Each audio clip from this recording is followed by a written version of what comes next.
আচ্ছা, তো সবাই একটু তাড়াতাড়ি জয়েন করো, আমরা হচ্ছে ক্লাসটা শুরু করে দেবো। হ্যাঁ, তো আজকে হচ্ছে আমরা তড়িৎ রসায়ন, গত ক্লাসে আমরা যতটুকু পর্যন্ত ছিলাম তারপর থেকে পড়ব।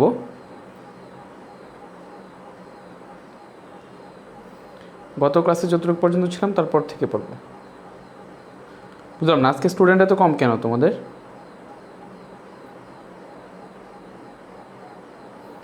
স্টুডেন্ট এত কম কেন?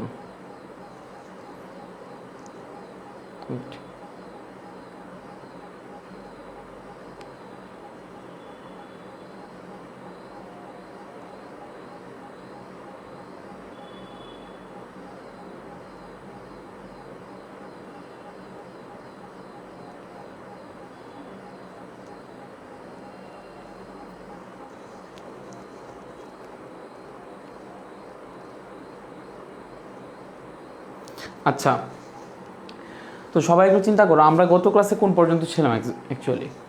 গত ক্লাসে আমরা হচ্ছে যে আমাদের যে তড়িৎ রসায়ন আছে, সেই তড়িৎ রসায়নের আমরা হচ্ছে তোমার মূলার পরিবাহিতা সম্পর্কে জানছিলাম। ইভেন আমরা একটা কথা বলতেছিলাম যে আমরা তুল্য পরিবাহিতা নিয়ে কথা বলবো, কিন্তু তুল্য পরিবাহিতা নিয়ে কথা বলার আগে আমাদেরকে জানতে হবে যে তুল্য ভর মানে কি। তো অ্যাট ফার্স্ট আমি হচ্ছে তুল্য ভরের কনসেপ্টটা ক্লিয়ার করব, অ্যান্ড তুল্য ভরের কনসেপ্ট ক্লিয়ার করার পরে আমরা হচ্ছে তুল্য পরিবাহিতাতে যাব এবং আরও কিছু পরিবাহিতা রিলেটেড কিছু রিলেশনশিপ দেখব, দেন আমরা আস্তে আস্তে ফ্যারাডের সূত্রে যাব। ক্লিয়ার? ওকে, তো কথাবার্তা ক্লিয়ার শোনা যাচ্ছে কিনা, বোঝা যাচ্ছে তো? কথাবার্তা ক্লিয়ার? সবাই একটু কনফার্ম করো আগে যে কথাবার্তা ক্লিয়ার বোঝা যাচ্ছে কিনা, সবাই একটু কনফার্ম করো এটা আগে। তুল্য ভর জিনিসটা কি সেটা বুঝাবো, যে তুল্য ভর কাকে বলে, তুল্য ভরের কনসেপ্টটা কোন জায়গা থেকে আসলো।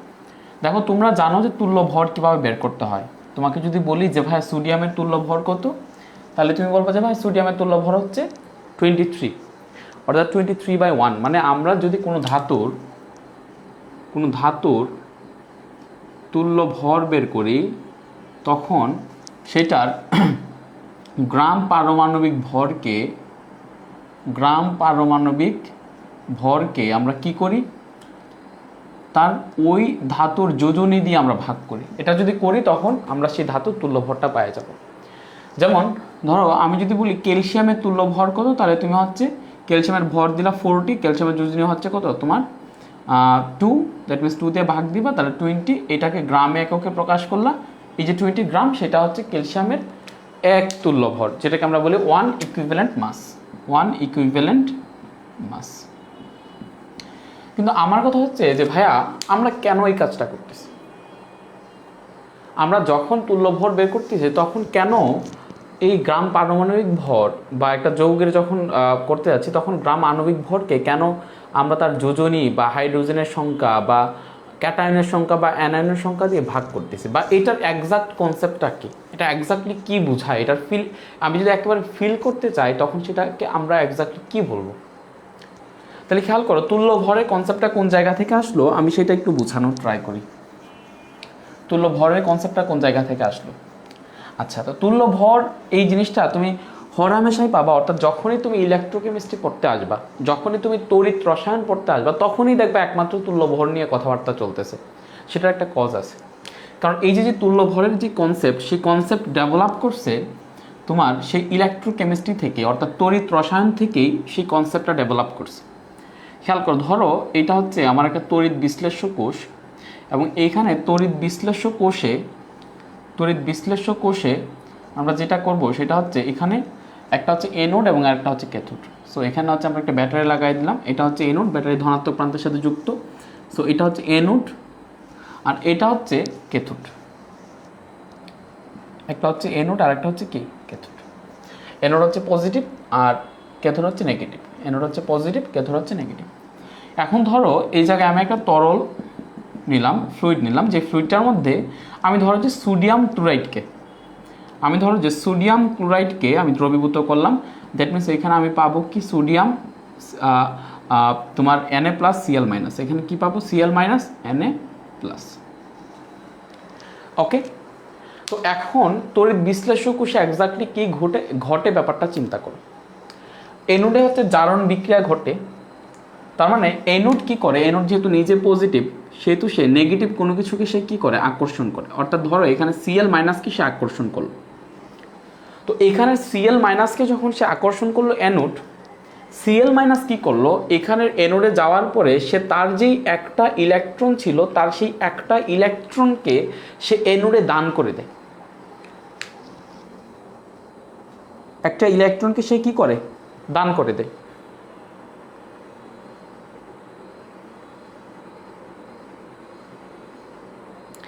আচ্ছা, একটা ইলেকট্রনকে সে দান করে দেয়। তো এখন চিন্তা করো যে একটা ইলেকট্রনকে যখন সে দান করে দেয় তখন সিএল মাইনাস থেকে হয়ে যায় সেটা সিএল বা ক্লোরিন। এখন আমার কথা হচ্ছে এই যে ইলেকট্রনটা যেটা এখানে সে দান করে দেয় সেই ইলেকট্রনটা কোথায় যায়, সেই ইলেকট্রনটা চলে আসা হচ্ছে এখানে। ধরো ইলেকট্রনটাকে আমি দেখালাম, এটা হচ্ছে ইলেকট্রন, ইলেকট্রনটা চলে আসা হচ্ছে এখানে অ্যানোড এই পাতে। এবং এই যে ব্যাটারি, সেই ব্যাটারি কি করে, তড়িৎ চালক বল দেয়। তড়িৎ চালক বল মানে ব্যাটারিটা এক্স্যাক্টলি কি করে, একটা ইলেকট্রনকে এক জায়গা থেকে অন্য জায়গায় সে সরাইতে পারে। সেটা কি বলা হয়, তড়িৎ চালক বল বা ভোল্ট বা বিভব, তড়িৎ বিভব। অর্থাৎ ব্যাটারিটা দেওয়ার মানে হলো ব্যাটারিটা এক্স্যাক্টলি কী কাজটা করে, এখানে যেই ইলেকট্রনটা ক্লোরিন অ্যানোডে দান করলো সেই ইলেকট্রনটাকে এইখান থেকে অ্যানোড থেকে ক্যাথোড পর্যন্ত নিয়ে যায়। ব্যাটারি সেই কাজটা করে, এটাকে পুল করে এটাকে এখানে আনে, এখানে নিয়ে আসে। এই যে এটাকে পুল করে এখান থেকে এখানে নিয়ে আসার জন্য কিছু শক্তির দরকার বা বলের দরকার, ফোর্সের দরকার, সেটাকে বলা হচ্ছে তড়িৎচালক শক্তি। তো সেই তড়িৎচালক শক্তি সেটা সরবরাহ করতেছে ব্যাটারিটা।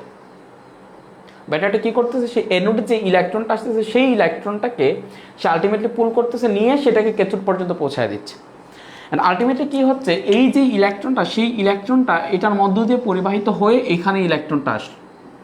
এখানে আসার পরে আলটিমেটলি ক্যাথোড কী করে, তখন তোমার সোডিয়াম Na+কে আকর্ষণ করে। Na+ কী করে এক্স্যাক্টলি, সেই যে এখানে যে ইলেকট্রন আছে সেই ইলেকট্রনকে গ্রহণ করে সে হচ্ছে সোডিয়াম পরমাণুতে পরিণত হয়। এবং এই যে Na+টা আছে সেটা Na পরমাণু রূপে, ধরো এটা হচ্ছে Na পরমাণু রূপে, সে হচ্ছে Na পরমাণু রূপে এখানে জমা হয়। এবং এইখানে যে Cl- আসছিল সেটা এখানে জমা হয় অথবা এখান থেকে গ্যাস আকারে বের হয়। দ্যাট মিনস একটা জিনিস খুব ভালোভাবে খেয়াল করো, ক্লোরিন এইখানে যেই ইলেকট্রনটা দান করছিল সেই ইলেকট্রনটাই আলটিমেটলি এখানে গিয়ে সোডিয়াম আলটিমেটলি গ্রহণ করতেছে। এবং তাদের আলটিমেট রেজাল্ট কী হচ্ছে, অ্যানোডে ক্লোরিন জমা হচ্ছে আর সোডিয়াম আকারে ক্যাথোডে সোডিয়াম জমা হচ্ছে। সো এই কনসেপ্টটা তোমাদের মাথায় সবারই আছে এবং এইটা ঘটে তড়িৎ বিশ্লেষ্য কোষের মধ্যে। এখন আমরা যখন হিসেবের দিক দিয়ে যাব তখন আমরা সবসময় মোল নিয়ে চিন্তা করি, মোলারিটি নিয়ে চিন্তা করি, কারণ মোল দিয়ে চিন্তা করাটা ইজি। তুমি পরমাণুর যে পারমাণবিক ভর আছে সেই আপেক্ষিক পারমাণবিক ভরকে গ্রাম এককে প্রকাশ করলে যা পাওয়া যায় সেটা মোল। এবং মোল দিয়ে আমরা কেমিস্ট্রিতে যেই হিসেব নিকেশ সেগুলো খুব ইজিলি করতে পারি। তো ফ্যারাডে যখন এইটা করতেছিলেন তখন তার মাথায় আসলো, ওকে আমি একটা জিনিস একটু চিন্তা করব, যে আমি যদি এখানে 1 মৌল ইলেকট্রনকে সাপ্লাই দেই, মানে আমার কথা হচ্ছে এইখানে যদি এই নোডে 1 মৌল ইলেকট্রনকে আমি দেই, 1 মৌল ইলেকট্রনকে আমি দান করি। 1 মৌল মানে বুঝতে পারছো, 1 মৌল ইলেকট্রন মানে 6.02 × 10⁻23টি ইলেকট্রন যদি এখানে অ্যানোডে দান হয়, তাইলে অ্যানোডে কত গ্রাম ক্লোরিন জমা হবে অথবা ক্যাথোডে কত গ্রাম সোডিয়াম পরমাণু জমা হবে। কোশ্চেনটা হচ্ছে এটা, খেয়াল করো। আমি যদি এখানে 1 মৌল ইলেকট্রনকে সাপ্লাই দিই, আমি যদি এখানে 1 মৌল ইলেকট্রনকে এখানে দিই, অ্যানোডে দিই, তাইলে সেই 1 মৌল ইলেকট্রনকে অ্যানোডে দেওয়ার পরে আমরা দেখতেছি প্রতিটা পরমাণু সেখানে ইলেকট্রন গ্রহণ করে অথবা ইলেকট্রন দান করে অথবা ইলেকট্রন গ্রহণ করে তারা ক্যাথোডে জমা হচ্ছে অথবা অ্যানোডের দিকে জমা হচ্ছে। সো আমি যদি একটা কোশ্চেন করি যে ভাইয়া 1 মৌল ইলেকট্রনকে যদি এখানে এসে দান করে তাইলে এখানে কত গ্রাম ক্লোরিন জমা হবে, আর এখানে যদি সোডিয়াম 1 মৌল ইলেকট্রন গ্রহণ করে তাইলে সেখানে কত গ্রাম সোডিয়াম জমা হবে। তো আমি এখানে 1 মৌল ইলেকট্রনকে সাপ্লাই দেওয়ার পরে বা 1 মৌল ইলেকট্রনকে দান করার পরে অথবা গ্রহণ করার পরে অ্যানোডে অথবা ক্যাথোডে যত গ্রাম পরিমাণ পদার্থ বা পরমাণু জমা হবে সেটাকেই বলা হয় তুল্যফল। কি বললাম, 1 মৌল ইলেকট্রনকে সাপ্লাই দেওয়ার পরে এখানে অ্যানোডে অথবা ক্যাথোডে যেই পরিমাণ পরমাণু জমা হবে সেই পরিমাণটাকেই বলা হবে সেই পরমাণুর তুল্যভর। ওকে, তাহলে আমরা সোডিয়ামের দিকে চিন্তা করি, আবার ক্লোরিনের দিকেও আসবো। সো একটা জিনিস চিন্তা করো, প্রত্যেকটা সোডিয়াম কি করে, প্রত্যেকটা সোডিয়াম এক্স্যাক্টলি একটা করে ইলেকট্রন সে গ্রহণ করে, তাই না? প্রত্যেকটা ইলেকট্রন কি করে, একটা করে সোডিয়াম গ্রহণ করে। আচ্ছা একটু অ্যাড করো, আমার একটা ইম্পর্টেন্ট একটু ফোন ধরতে হবে, হ্যাঁ একটু অ্যাড করো।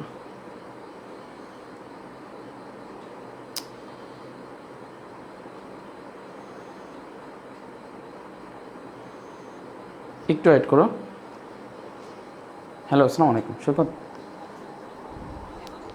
হ্যাঁ হ্যাঁ বলো ভাই।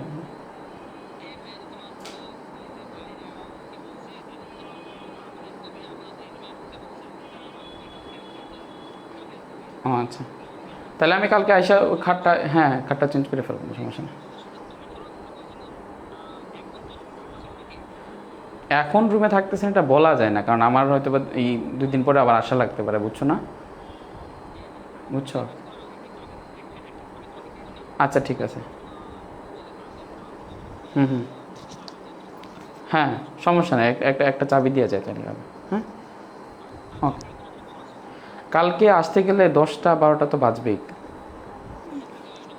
হ্যাঁ 12টা 1টার দিকে চলে যাবেন। ওকে ঠিক আছে, ঠিক আছে ওকে।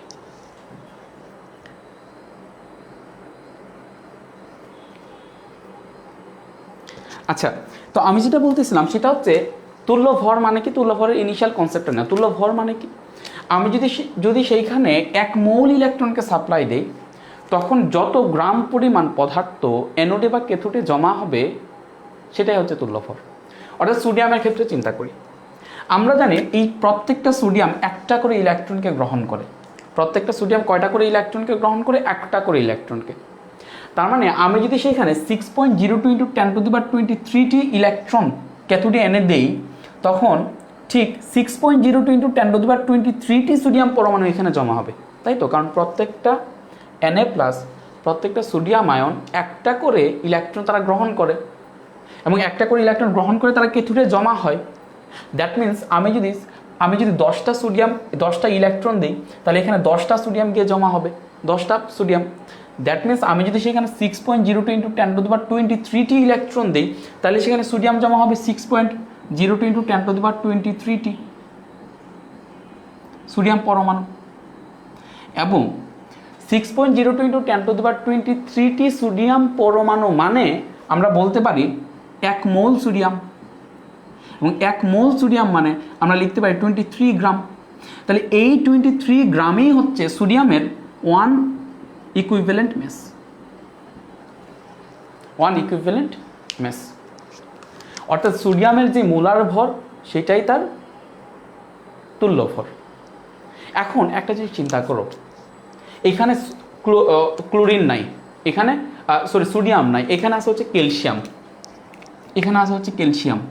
হ্যাঁ, এখানে যদি ক্যালসিয়াম থাকে, ইভেন আমি যদি এখানে 1 মৌল ইলেকট্রনকে সাপ্লাই দিই তখন কয়টা ক্যালসিয়াম জমা হবে এখানে একটু হিসাব করে আমরা দেখি। ধরো আমি এখানে ক্যালসিয়াম, প্রতিটা ক্যালসিয়াম সেই ক্যালসিয়াম পরমাণু রূপে ক্যাথোডে জমা হওয়ার জন্য তার 2টা ইলেকট্রন প্রয়োজন, তাই কিনা? কারণ ক্যালসিয়াম এখানে কি করবে, আইসা সে 2টা ইলেকট্রনকে গ্রহণ করবে। ক্যালসিয়াম আইসা কি করবে, সে 2টা ইলেকট্রনকে গ্রহণ করবে এবং 2টা ইলেকট্রনকে গ্রহণ করার পরে সেই ক্যালসিয়াম পরমাণু রূপে জমা হবে। তার মানে আমি যদি সেখানে 10টা ক্যালসিয়াম, আমি যদি সেখানে 10টা ইলেকট্রন দিই তাহলে 10টা ইলেকট্রন দিলে সেখানে ক্যাথোডের মধ্যে জমা হবে 5টা ক্যালসিয়াম পরমাণু, কারণ প্রত্যেকটা ক্যালসিয়াম পরমাণু 2টা করে ইলেকট্রনকে তারা গ্রহণ করে। তার মানে আমি যদি এখানে 10টা ইলেকট্রনকে সাপ্লাই দেই তাহলে সেখানে 5টা ক্যালসিয়াম পরমাণু রূপে ক্যাথোডে জমা হবে। দ্যাট মিন্স আমি যদি সেইখানে 6.02 × 10⁻23টি আমি যদি সেখানে 6.02 × 10⁻23টি আমি ইলেকট্রনকে সাপ্লাই দিই তাইলে সেইখানে ক্যালসিয়াম পরমাণু জমা হবে এই এতগুলা ইলেকট্রনের অর্ধেক পরিমাণ। দ্যাট মিনস এখানে ক্যালসিয়াম জমা হচ্ছে 6.02 ইন্টু 10⁻23টি ক্যালসিয়াম পরমাণু বাই 2টি ক্যালসিয়াম পরমাণু। আচ্ছা, তাহলে এই 6.02 ইন্টু 10⁻23টি মানে 1 mole calcium. That means 1 mole calcium by 2, that means আসতেছে হাফ মোল ক্যালসিয়াম পরমাণু।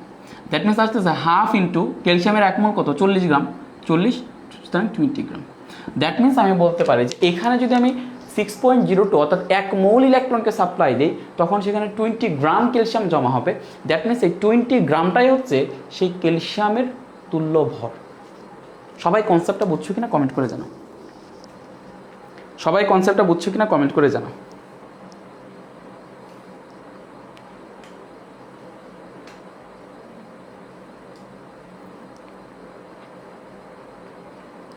সবাই কনসেপ্টটা বুঝছো কিনা কমেন্ট করে জানাও।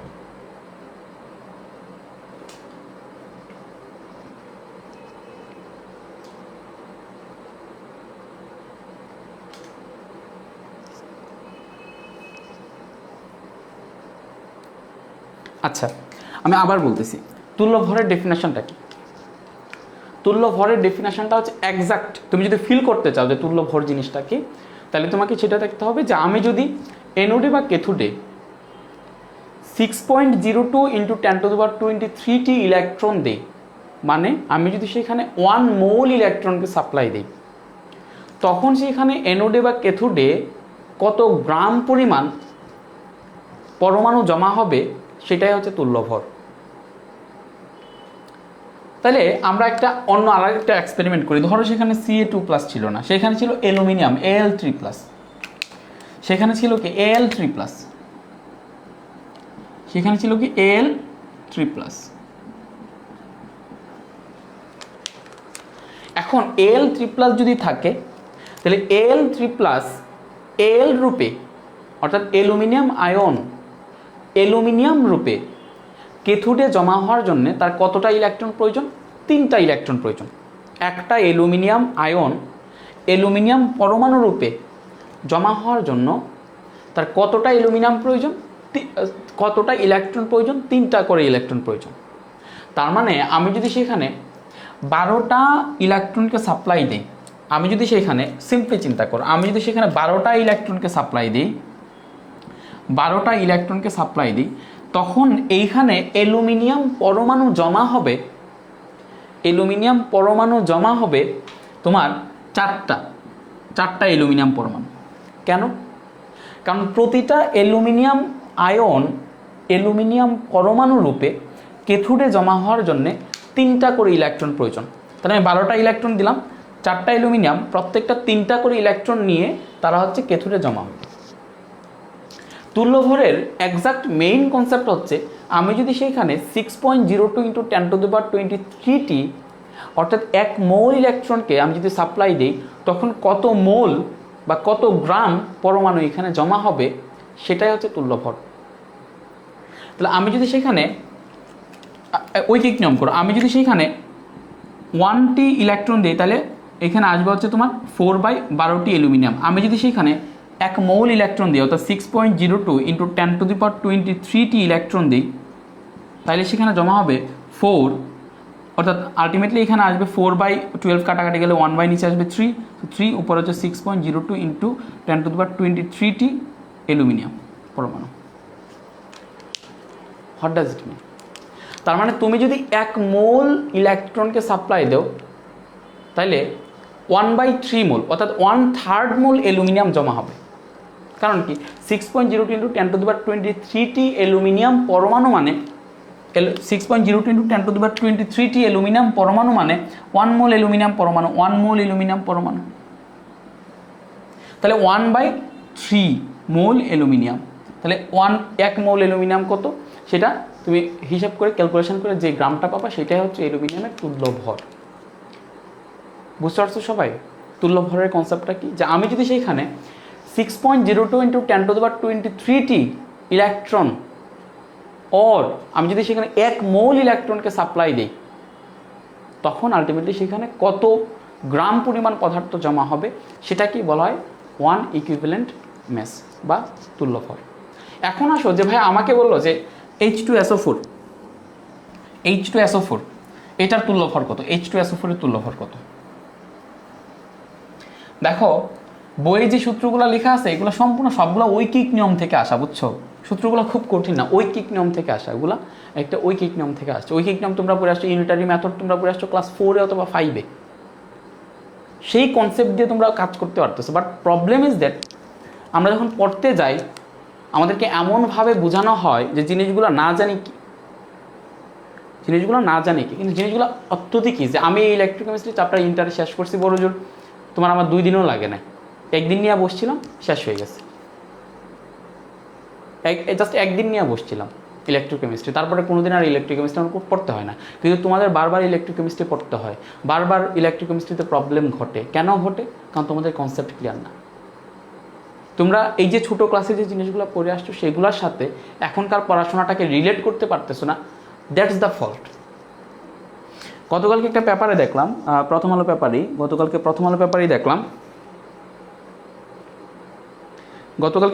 পেপারেই দেখলাম যে বাংলাদেশের যে শিক্ষার যে মান, সেই শিক্ষার মান হচ্ছে তোমার 2.83 সামথিং, যেখানে শ্রীলঙ্কা এবং তোমার ইন্ডিয়ার শিক্ষার মান হচ্ছে 20 আপ, সেখানে আমাদের শিক্ষার মান হচ্ছে 2 পয়েন্ট সামথিং।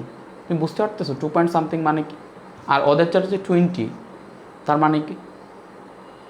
একটা সময় আসবে বাঙালিরে ওরা হচ্ছে তোমার মানে কি বলে শ্রমিক হিসেবে নেবে, সব বাঙালি, মানে বাঙালিদের আর ওইরকম কিছু করার থাকবে না। এটার একটা কজ হচ্ছে যে আমাদের মানসম্মত টিচারের অভাব। শুধুমাত্র আমি যতটুকু অ্যানালাইসিস করছি এই কালে আসা পর্যন্ত মানসম্মত টিচারের অভাব না, মানসম্মত টিচারের অভাবের পাশাপাশি আমাদের বাঙালি স্টুডেন্টসদের একটা সমস্যা আছে, সেটা হচ্ছে তারা যদি দেখে কোনো টিচার একটু ভালোভাবে বুঝায় পড়াইতে চাইতেছে তারা ওইটার দিকে যাবে না। তারা সবসময় দেখবে রেজাল্টটা কীভাবে ভালো করা যায়, শর্টকাটে কীভাবে করা যায়, এই ম্যাথটা কীভাবে মুখস্থ করে করা যায়, শর্টকাটে করা যায়, এই চিন্তা ভাবনাটা করবে। সো এটার কারণে দেখবা সামনে কি হয়। এখন তো আবার সায়েন্স কমার্স আর্টসের বিভাজনটা উঠে দিতেছে, দেখো সামনে কি হয়। ইন্ডিয়ার সিলেবাস, ইন্ডিয়ানরা ইন্টারে যা পড়ে তুমি বিএসসি কমপ্লিট করে আসলেও তা পারবা না। ইন্ডিয়ানরা যা পড়ে ওদের সিলেবাসটা এতটুকু হিউজ, এতটুকু ফেস্ট, ওদের ক্লাস 7-8 স্টুডেন্টরা যা পড়ে তোমরা ইন্টারেও তা পড়তে পারবে না, তারপরে তোমরা সেগুলো বুঝো না। এখন তোমরা যখন ওয়ার্ল্ডে প্রতিযোগিতায় যাবা তখন বুঝতে পারবা তুমি কি শিখে আসছো। তুমি নর্মাল এই তুল্য ভরের কনসেপ্ট জানো না, যে এইটাতে কেন 2 দিয়ে ভাগ দেওয়া হইতেছে, কেন 3 দিয়ে ভাগ দেওয়া হইতেছে। তুমি নর্মালি জানো না যে মূলার পরিবাহিতার ক্ষেত্রে কেন কাপ্পার সাথে সেটার আয়তন গুণ হচ্ছে। আর তুমি চিন্তা করতে হয় যে তুমি ফিউচারে অনেক ভালো কিছু করবা। ইটস নট, এটা পসিবল না, ইটস ইম্পসিবল, ঠিক আছে। সো এইটা হচ্ছে আমাদের স্টুডেন্টসদেরও একটা সমস্যা। এই যে দেখো এই ক্লাসে 91 থেকে 92 জন স্টুডেন্ট উপস্থিত না। আজকে আমি ডডনং করে পড়াই যে জাস্ট এটা বলবো, দেখবো যে তার ক্লাসে ওই ক্লাসে দেখবো যে স্টুডেন্ট সংখ্যা কতটুকু হয়। অর্থাৎ আমাদের টিচারদের শুধুমাত্র দোষ না, আমাদের স্টুডেন্টসদের মেন্টালিটিরও এখানে একটা দোষ আছে, যে কেউ যদি ভালো বোঝায়, একেবারে ডিপলি বোঝায়, তার ক্লাস তারা করবে না, শর্টকাটে করতে চায়। ওরা কি করে, শর্টকাটে একটা জিনিস করতে গিয়ে এমন টাইম খায় যেই জিনিসটা যে একজন বেশি টাইম দিয়ে বুঝছে তার থেকে এত। আমি আমার লাইফের একটা হিস্ট্রি বলি। আমি যখন ক্লাস 9-10-এ ছিলাম, তো আমি হচ্ছে ক্লাস 8 থেকে স্টুডেন্ট পড়াই। ক্লাস 9-এ 6 মাস প্রাইভেট পড়ছিলাম, তারপরে থেকে আর প্রাইভেট পড়ি নাই। ক্লাস 10-এ আমি নিজে হায়ার ম্যাথ পড়ানো শুরু করছি। সো তখন প্রফেশনালি হায়ার ম্যাথ পড়াইতাম, মিনস যে তখনও আমাকে টাকা দিতে হইতো টাইপ, মানে বেতন দিয়ে পড়তে হইতো, বুঝতে পারছো, প্রফেশনালি। তো এই যে আমি যখন ম্যাথমেটিক্স বইগুলো শেষ করছি আমার খুব বেশি দিন লাগে নাই, খুব ইজিলি শেষ হয়ে গেছে ম্যাথমেটিক্স বই, যে 1 মাস 2 মাসে শেষ হয়ে গেছে। ইভেন ইন্টারে ম্যাথমেটিক্স ধরতে গেলে আমি 15-20 দিন বা 25 দিন টাইপের পড়ছিলাম, তারপরে মোটামুটি আমার আর ম্যাথমেটিক্স করতে হয় নাই। সেটা কেন এরকমটা হলো? সেটা হওয়ার একমাত্র একটা কারণ ছিল যে আমি যে স্ট্র্যাটেজিটা ফলো করতাম ক্লাস 8-এর শেষ দিক থেকে, যে স্ট্র্যাটেজিটা ফলো করতাম সেটা হচ্ছে যে আমি বইয়ের একটা ম্যাথমেটিক্সের চ্যাপ্টার নিতাম, সেই চ্যাপ্টারের অনুশীলনে যা আছে প্রত্যেকটা লাইন বোঝার ট্রাই করতাম। এটা হচ্ছে সেলফ স্টাডি, আমি নিজ থেকে বোঝার ট্রাই করতাম। অ্যান্ড যতক্ষণ পর্যন্ত আমার ওই প্রত্যেকটা লাইনের সাথে আমার নিজের মন মিলতেছে না, ততক্ষণ পর্যন্ত আমি ওই লাইন ছেড়ে যেতাম না। ওই লাইনের জন্য পারলে গুগলে সার্চ দিতাম। আর তখন বাটন ফোন ছিল তো, ওই উইকিপিডিয়াতে ফ্রিতে, গ্রামীণ ফোনে ফ্রিতে দেখা যেত। সো আমি জাস্ট আর্টিকেল পড়তাম, অনেক আর্টিকেল পড়তাম। দেন হচ্ছে তোমার ধরো যে এরকমভাবে চিন্তা করতে করতে করতে করতে একটা টাইমে সেই জিনিসটা মাথায় আসতো। দেখা যেত যে একটা অনুশীলনী চিন্তা করতে আমার হয়তো বা একটা অনুশীলনী বুঝতে গিয়ে আমার হয়তো বা এমনও হয়েছে আমার 2 দিন লেগে গেছে, যে এই অনুশীলনী সবগুলো লাইন বুঝতে গিয়ে। এটা করার পরে আমি হচ্ছে চ্যাপ্টারে যাইতাম। চ্যাপ্টারে যাওয়ার পর চ্যাপ্টারের শেষের 5টা অঙ্ক বই না দেখে কোনোভাবে ওই অনুশীলনী যে পড়ে আসছে সেইটার যে লব্ধ জ্ঞান সেটা দিয়ে করার ট্রাই করতাম। আলটিমেটলি যেটা হইতো সেটা হচ্ছে শেষের 5টা অঙ্ক করার পরে দেখা যেত যে আগের যত ম্যাথমেটিক্স আছে সব আমার এমনিই বোঝা হয়ে গেছে। অর্থাৎ হয়তো বা শেষের একটা ম্যাথ করতে গিয়ে আমার 6 ঘন্টা টাইম গেছে, এমনও হয়েছে যে 2 দিন টাইম গেছে। ঠিক আছে। তো আরও কিছু একটা গ্রুপের স্টুডেন্ট ছিল, তাদের স্ট্র্যাটেজি ছিল যে আমরা হচ্ছে একটা ম্যাথমেটিক্স করব, সেই ম্যাথমেটিক্সটা করার পরে আমরা হচ্ছে আজকে একবার করব, 7 দিন পরে আবার করব, এভাবে প্র্যাকটিসে রাখতে থাকলে আমাদের একটা সময় এটা আয়ত্তে চলে আসবে। অর্থাৎ তার কাছে ইনিশিয়ালি প্রথম ম্যাথমেটিক্সটা যখন সে করতেছে তখন তার কাছে টাইম লাগতেছে মাত্র 10 মিনিট, যেখানে আমার টাইম লাগছে 6 ঘন্টা থেকে 7 ঘন্টা। তুমি বাইরে থেকে তোমার মনে হবে যে ও আচ্ছা ঠিক আছে ভাইয়া, তো আমি মনে হয় ফিল করছি যে আমি 6 থেকে 7 ঘন্টা, দ্যাট মিনস আমার হয়তো বা টাইমটা লস হয়েছে। কিন্তু তার ক্ষেত্রে দেখো, সে প্রত্যেকটা ম্যাথেই যদি 10 মিনিট করে টাইম লাগায়, তাহলে সেখানে 50টা ধরো যে ম্যাথ আছে, 50টা ম্যাথে যদি 10 মিনিট করে টাইম লাগায়, তাহলে সেখানে 500 মিনিট তার এমনি চলে গেছে। দেন 1 সপ্তাহ পরে তার আবার সেটা রিভিশন দিতে হইতেছে, পরীক্ষার আগে আবার রিভিশন দিতে হইতেছে, ফাইনাল এক্সামের আগে আবার রিভিশন দিতে হইতেছে। সো আলটিমেটলি দেখা যাবে যে সে এই চ্যাপ্টারের পিছনে হয়তো বা 30 ঘন্টা সময় ব্যয় করছে, আর আমার সব মিলায় 15 ঘন্টা সময় ব্যয় হয়েছে। বাট সেই 15 ঘন্টা সময় ব্যয় হওয়ার পরেও আমার সেই নলেজটা একেবারে মাথার মধ্যে স্থায়ী। লং টার্মে তুমি চিন্তা করলে দেখবা যে আমি অনেকটা আগায় গেছি। অ্যান্ড সেটাই হয়েছে। আমি ইন্টারের সিলেবাস দেখা গেছে যে ইন্টার ফার্স্ট ইয়ারে সব এমনি শেষ, এগুলো তো কিচ্ছুই না।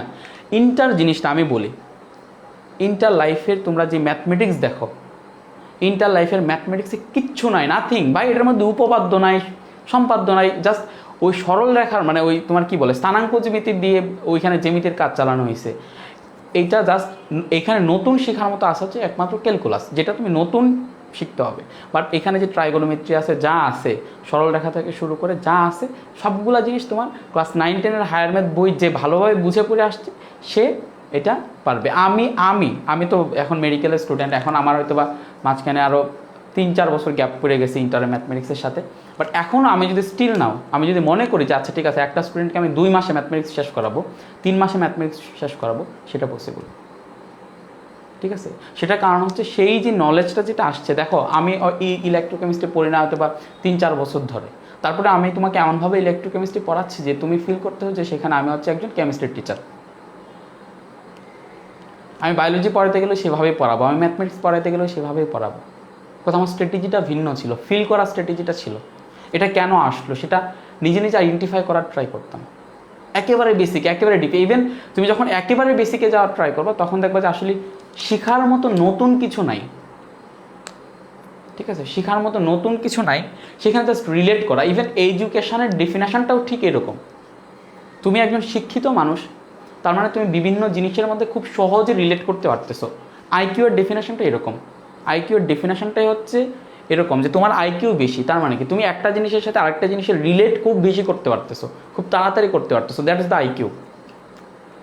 আর তুমি যদি একটা জিনিসের সাথে আরেকটা জিনিসের রিলেট দেরিতে করবা, তার মানে তোমার আইকিউ কম, তুমি করতে পারতেছো না। তুমি এক জায়গায় পড়ে আসছো ইউনিটারি মেথড, লসাগু গাসাগু, সেগুলো তুমি প্র্যাকটিক্যাল লাইফে অ্যাপ্লাই করতে পারতেছো না, তার মানে তোমার সেখানে আইকিউটা ওইরকম হয় না যে সেটাকে তুমি অ্যাপ্লাই করার মতো ক্যাপাবিলিটি তুমি অর্জন করছো। ঠিক আছে। সো এইগুলো হচ্ছে মেইন কথা, ভাই, এগুলো মাথায় রাখতে হবে।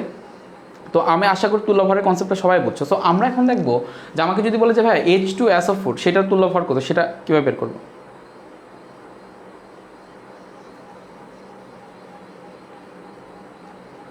তো এইটা হচ্ছে প্রবলেম আজকের। তো এখন আমরা যাবো যে H2SO4, আমাকে যদি বলে যে ভাই H2SO4 এর তুল্যভর কত, H2SO4 এর তুল্যভর কত, H2SO4 এর তুল্যভর কত। তো তখন আমাদেরকে যেটা করতে হবে সেটা হচ্ছে এই H2SO4 এর একটা মোলার ভর বের করতে হবে, অর্থাৎ সেটা হচ্ছে 2 প্লাস S এর হচ্ছে তোমার মেবি 32 আর এটা হচ্ছে 48। ঠিক আছে, যাই হোক এটাকে আমাদের 2 দিয়ে ভাগ দিতে হবে, অর্থাৎ হাইড্রোজেনের সংখ্যা দিয়ে ভাগ দিতে হবে। অ্যাসিডের ক্ষেত্রে হাইড্রোজেনের সংখ্যা দিয়ে ভাগ দিতে হয়, ক্ষারের ক্ষেত্রে OH এর সংখ্যা দিয়ে ভাগ দিতে হয়, এছাড়া লবণের ক্ষেত্রে ক্যাটায়নের যোজনী দিয়ে বা অ্যানায়নের সংখ্যা দিয়ে সেখানে আমাদের ভাগ দিতে হয়। সেটা কেন, সেটা আমি তোমাকে বুঝাই, খেয়াল করো। ইনিশিয়াল বেসিক কনসেপ্টে যাবা। আমার এখানে H2SO4 আছে, তার মানে এরা যে পানি আছে সেই পানিতে তারা হচ্ছে H+ আয়ন রূপে থাকবে এবং SO4 2- আয়ন হিসেবে থাকবে। সো খেয়াল করো, আমি যেটা করব সেটা হচ্ছে আমি দেখব যে এখানে অবশ্যই H+ দুইটা থাকবে, H+ দুইটা থাকবে। আমি যেটা দেখব সেটা হচ্ছে যে এখানে আমি যদি 6.02 × 10⁻23 ইলেকট্রন দেই, মানে 1 মোল ইলেকট্রন দেই, তখন এনোড বা ক্যাথোডে কতটুকু পরিমাণ হাইড্রোজেন জমা হচ্ছে এবং সালফেট জমা হচ্ছে সেটা টোটাল পরিমাণটাই হচ্ছে H2SO4 এর তুল্যফল। আচ্ছা, ওকে। H+ কোন জায়গায় যাবে? ক্যাথোডে যাবে, তাই না?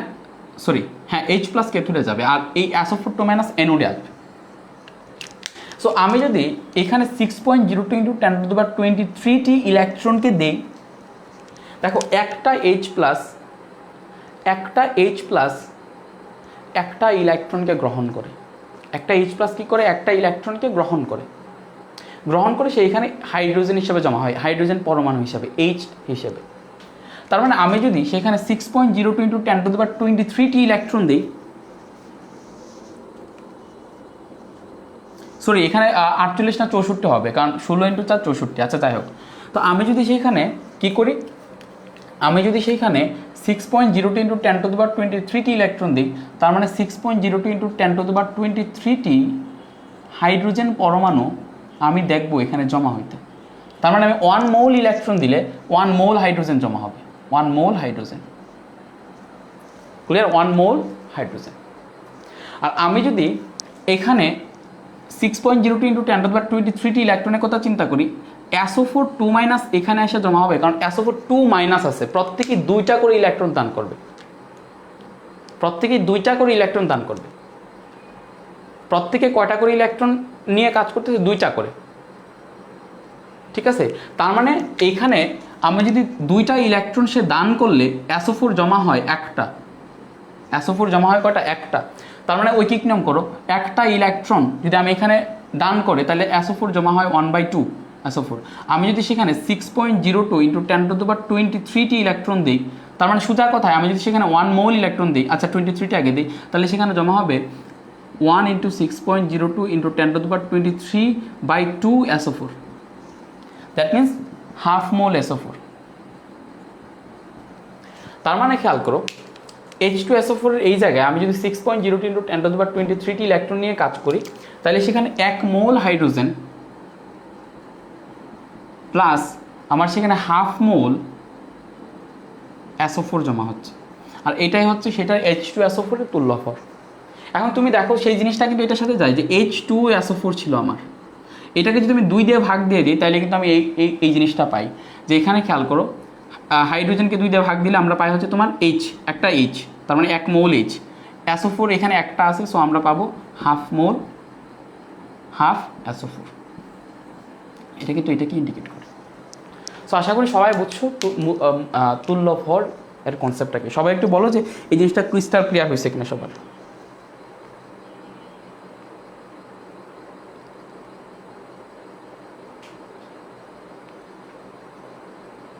সবাই একটু কমেন্ট করে জানাও এতটুকু কনসেপ্ট ক্লিয়ার হয়েছে কিনা।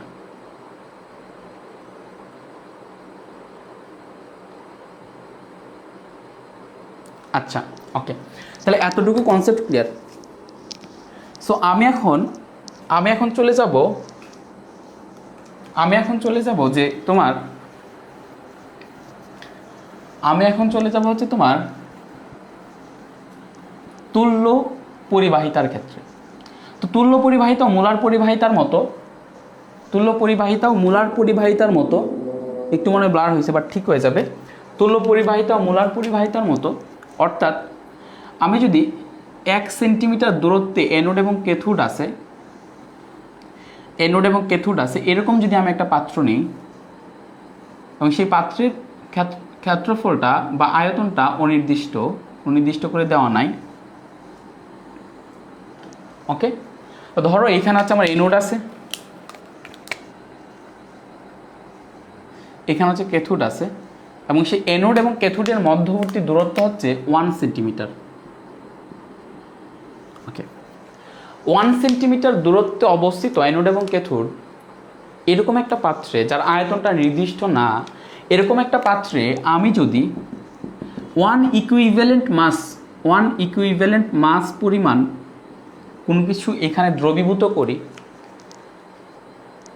ধরো এখানে 1 ইকুইভ্যালেন্ট সোডিয়াম ক্লোরাইড আমি দিছি, তার মানে 1 ইকুইভ্যালেন্ট সোডিয়াম ক্লোরাইড মানে 1 মোল সোডিয়াম ক্লোরাইড আর কি। আমি সেখানে 1 মোল সোডিয়াম ক্লোরাইড মানে 58.5 গ্রাম সোডিয়াম ক্লোরাইড আমি সেইখানে ঢাললাম। তো আমি সেই 58.5 গ্রাম সোডিয়াম ক্লোরাইড ঢালার পরে আমি যদি এখন এটার পরিবাহিতা মেজার করি, মানে 1 সেন্টিমিটার দূরত্বে অবস্থিত অ্যানোড এবং ক্যাথোড বিশিষ্ট অনির্দিষ্ট আয়তনের একটি পাত্রে যদি 1 ইকুইভ্যালেন্ট মাস বা 1 গ্রাম তুল্য ভর পরিমাণ পদার্থ দ্রবীভূত থাকে এবং তখন যদি আমি সেটার পরিবাহিতাকে মেজার করি, পরিবাহিতাকে মাপি, তখন সেটাকে বলা হবে তুল্য পরিবাহিতা। তখন সেটা কি বলা হবে? তুল্য পরিবাহিতা। তাইলে দেখো, তুল্য পরিবাহিতার সাথে আপেক্ষিক পরিবাহিতার তোমার রিলেশনটাকে, এবং তুল্য পরিবাহিতাকে নর্মালি প্রকাশ করা হয় ল্যামডা দ্বারা বা ল্যামডা ই দ্বারা। ইতে ইকুইভ্যালেন্ট মাস, ল্যামডা অথবা ল্যামডা ই দ্বারা প্রকাশ করা। ল্যামডা ই ইকুয়ালস টু কী হবে? ঠিক মোলার পরিবাহিতার মতোই হবে, খেয়াল করো। আপেক্ষিক পরিবাহিতা মানে 1 সেন্টিমিটার দূরত্বে অবস্থিত অ্যানোড এবং ক্যাথোড এবং 1 সেন্টিমিটার স্কোয়ার ক্ষেত্রফল বিশিষ্ট জায়গার মধ্যে যে পরিবাহিতাটা বিরাজ করে সেটাকেই বলা হয় আপেক্ষিক পরিবাহিতা। অর্থাৎ আমি যদি এরকম একটা কিউব নিই, যে কিউবটার দৈর্ঘ্য প্রস্থ হচ্ছে 1 সেন্টিমিটার করে, যেটার ক্ষেত্রফল হচ্ছে 1 সেন্টিমিটার স্কোয়ার, আর এটার অর্থাৎ মেন কথা হচ্ছে এটা যদি 1 সেন্টিমিটার দৈর্ঘ্যের, 1 সেন্টিমিটার প্রস্থের এবং 1 সেন্টিমিটার উচ্চতা বিশিষ্ট হয় এবং এই পাত্রটার ভিতরে দ্রবীভূত পদার্থের আমি যদি কী নির্ণয় করি? পরিবাহিতা নির্ণয় করি, তখন আমি যে পরিবাহিতা পাবো সেটাকেই বলা হয় আপেক্ষিক পরিবাহিতা বা কাপ্পা। দ্যাট মিনস ধরো এই পাত্রটার দৈর্ঘ্য হচ্ছে তোমার 4 সেন্টিমিটার, প্রস্থ হচ্ছে ধরো যে তোমার 5 সেন্টিমিটার, ঠিক আছে? ওকে, তাহলে ধরো 4 সেন্টিমিটার যদি হয়, আমরা ভাগ করি 1 সেন্টিমিটার করে, আমরা পোরশনগুলো নিই 1 2 দেন 3 4 সেন্টিমিটার। আর প্রস্থ কত ভাই? 5 সেন্টিমিটার। ওকে, প্রস্থ 4 সেন্টিমিটার দিই, তার মানে এখানে আমাদের 1 2 3 4। ওকে, তার মানে খেয়াল করো, দৈর্ঘ্য হচ্ছে 4 সেন্টিমিটার, প্রস্থ হচ্ছে 4 সেন্টিমিটার, আর এখানে পুরুত্ব হচ্ছে 1 সেন্টিমিটার। ওকে, তো এইখানে দেখো আমার কথা হচ্ছে, এখানে আমরা তাহলে কিউব কয়টা পাইছি? দেখো এইখানে আমি যদি এই কিউবটার কথা চিন্তা করি, এই কিউবটার দৈর্ঘ্য 1 সেন্টিমিটার, প্রস্থ 1 সেন্টিমিটার, পুরুত্ব 1 সেন্টিমিটার।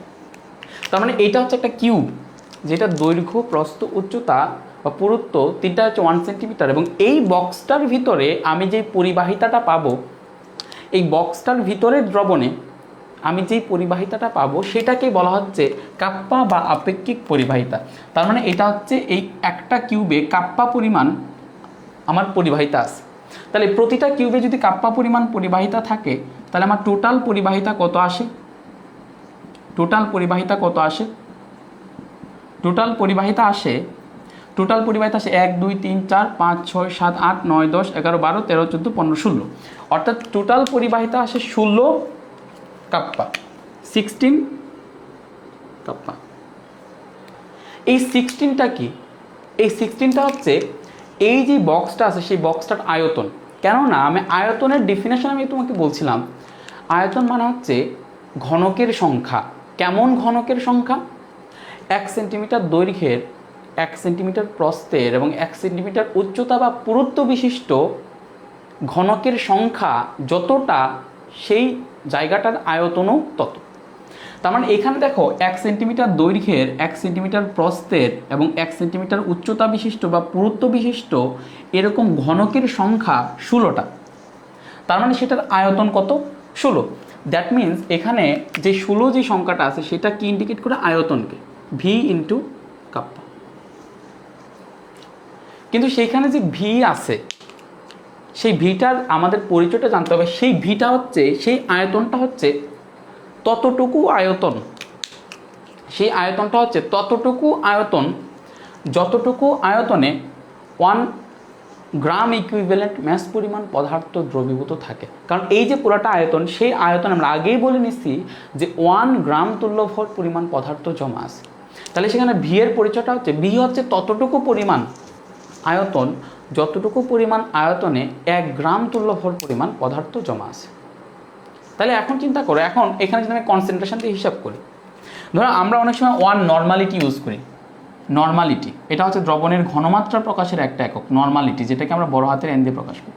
আমি যদি বলি 1 নর্মাল ক্যালসিয়াম ক্লোরাইড, তার মানে বোঝাবে যে এই ক্যালসিয়াম ক্লোরাইডের 1 ইকুইভ্যালেন্ট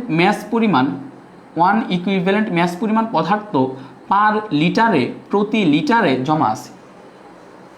প্রতি লিটারে মানে প্রতি 1000 মিলিলিটারে, 1000 মিলিলিটার মানে হচ্ছে সেন্টিমিটার কিউব, মানে প্রতি 1000 সেন্টিমিটার কিউবে জমা আছে। তাইলে আমাকে যদি কোনো এরকম একটা কনসেন্ট্রেশন দেয়, ধরো আমি বললাম যে এক্স এন পরিমাণ পদার্থ আমার আছে, এক্স এন পরিমাণ পদার্থ মানে এক্স গ্রাম পদার্থ, খেয়াল করো, বা এক্স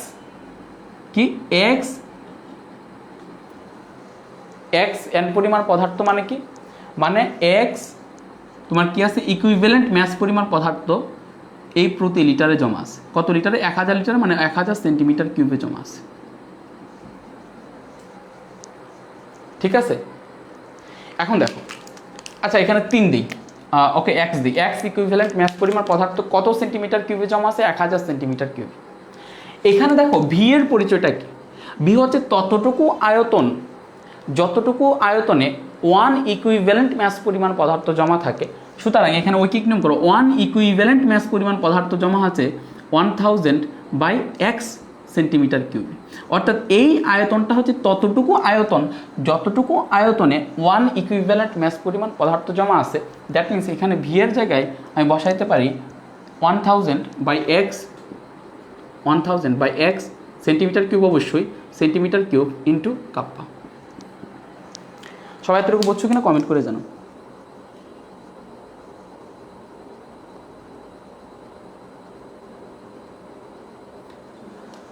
সবাই এতটুকু বুঝছো কিনা কমেন্ট করে জানাও।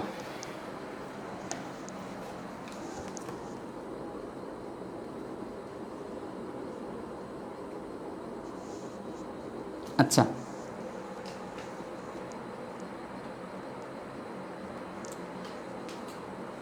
আচ্ছা এখন দেখো,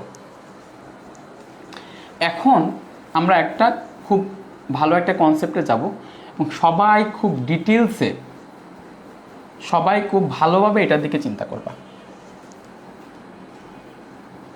সেটা হচ্ছে যে আমরা যদি একটা দ্রবণকে লঘু করতে থাকি, অর্থাৎ একটা দ্রবণের মধ্যে আমি যদি পানি জমা দিতে থাকি, তখন সেই দ্রবণটার পরিবাহিতা কীরকম চেঞ্জ হবে। তো একটা দ্রবণকে যখন আমি লঘু করবো, অর্থাৎ পানি ঢালবো অথবা কনসেন্ট্রেশন বাড়াবো বা ঘনত্ব বাড়াবো বা ওই পদার্থের পরিমাণটা বাড়াবো, তখন ওইখানে পরিবাহিতাটার কতটুকু চেঞ্জ হবে বা পরিবাহিতা কি বাড়বে নাকি কমবে, সেটা 2টা ফ্যাক্টরের উপর ডিপেন্ড করে। 2টা ফ্যাক্টরের একটা ফ্যাক্টর হচ্ছে, ফার্স্ট ফ্যাক্টর হচ্ছে আয়নের সংখ্যা,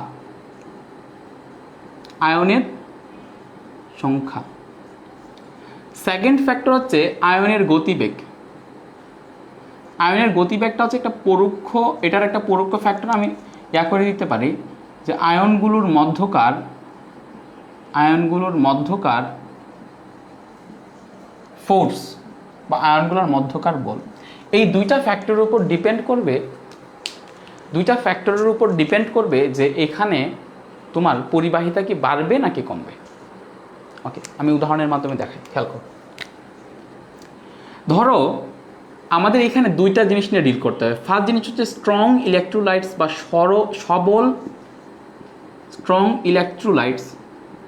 বা সবল তড়িৎ বিশ্লেষ্য, আর একটা হচ্ছে উইক ইলেকট্রোলাইটস বা দুর্বল তড়িৎ বিশ্লেষ্য।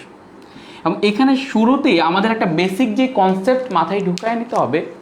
আমি শুরুর দিন বলছিলাম যে সবল যে তড়িৎ বিশ্লেষ্যগুলো আছে সেগুলো 70 to 100% দ্রবীভূত হয় বা আয়নিত হয়।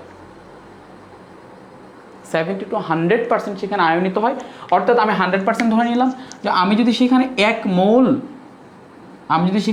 মোল HCl কে ঢালি, এটা হচ্ছে সবল তড়িৎ বিশ্লেষ্য, এবং এখানে দেখা যাবে যে 1 মোল H+ পাচ্ছি এবং 1 মোল আমি Cl- পাচ্ছি। তার মানে এখানে আমি এই HCl যদি আমি সেখানে 300টা HCl ছাড়ি, তার মানে আমি 300টা H+ আয়ন পাবো, প্লাস আমি 300টা Cl- আয়ন পাবো। তার মানে সেখানে 100% কি হচ্ছে, দ্রবীভূত হচ্ছে। অর্থাৎ একটা সবল তড়িৎ বিশ্লেষ্যের আয়নের যে সংখ্যা, সেই আয়নের সংখ্যাটা হচ্ছে নির্দিষ্ট কন্ডিশনের জন্য কনস্ট্যান্ট। অর্থাৎ সেটা যদি আমি সেখানে আর HCl যোগ করি বা না সরাই, তখন সেখানে যে আয়নের সংখ্যাটা ছিল সেই আয়নের সংখ্যাটা ধ্রুব থাকে। কিন্তু দুর্বল তড়িৎ বিশ্লেষের ক্ষেত্রে, দুর্বল তড়িৎ বিশ্লেষণ শুরুতেই বলছি যে সেটা 100% আয়নিত হয় না, সেটা শুধুমাত্র 1 to 10% আয়নিত হয়। 1 to 10% আয়নিত হয়। অর্থাৎ ধরো এখানে তুমি এই পাত্রে তুমি CH3COOH এটা তুমি 100 অণু দিস, 100টা অণু CH3COOH দেওয়ার পরে তুমি দেখবা যে সেইখানে 100টা অণুর মধ্যে হয়তো একটা অণু ভাঙছে, ইভেন একটা অণু ভেঙে একটা CH3COO- আর একটা H+ পাচ্ছ। তার মানে দুর্বল তড়িৎ বিশ্লেষ্যগুলা যেহেতু সম্পূর্ণরূপে আয়নিত হয় না, তাদের একটা ক্ষুদ্র পর্শন আয়নিত হয়।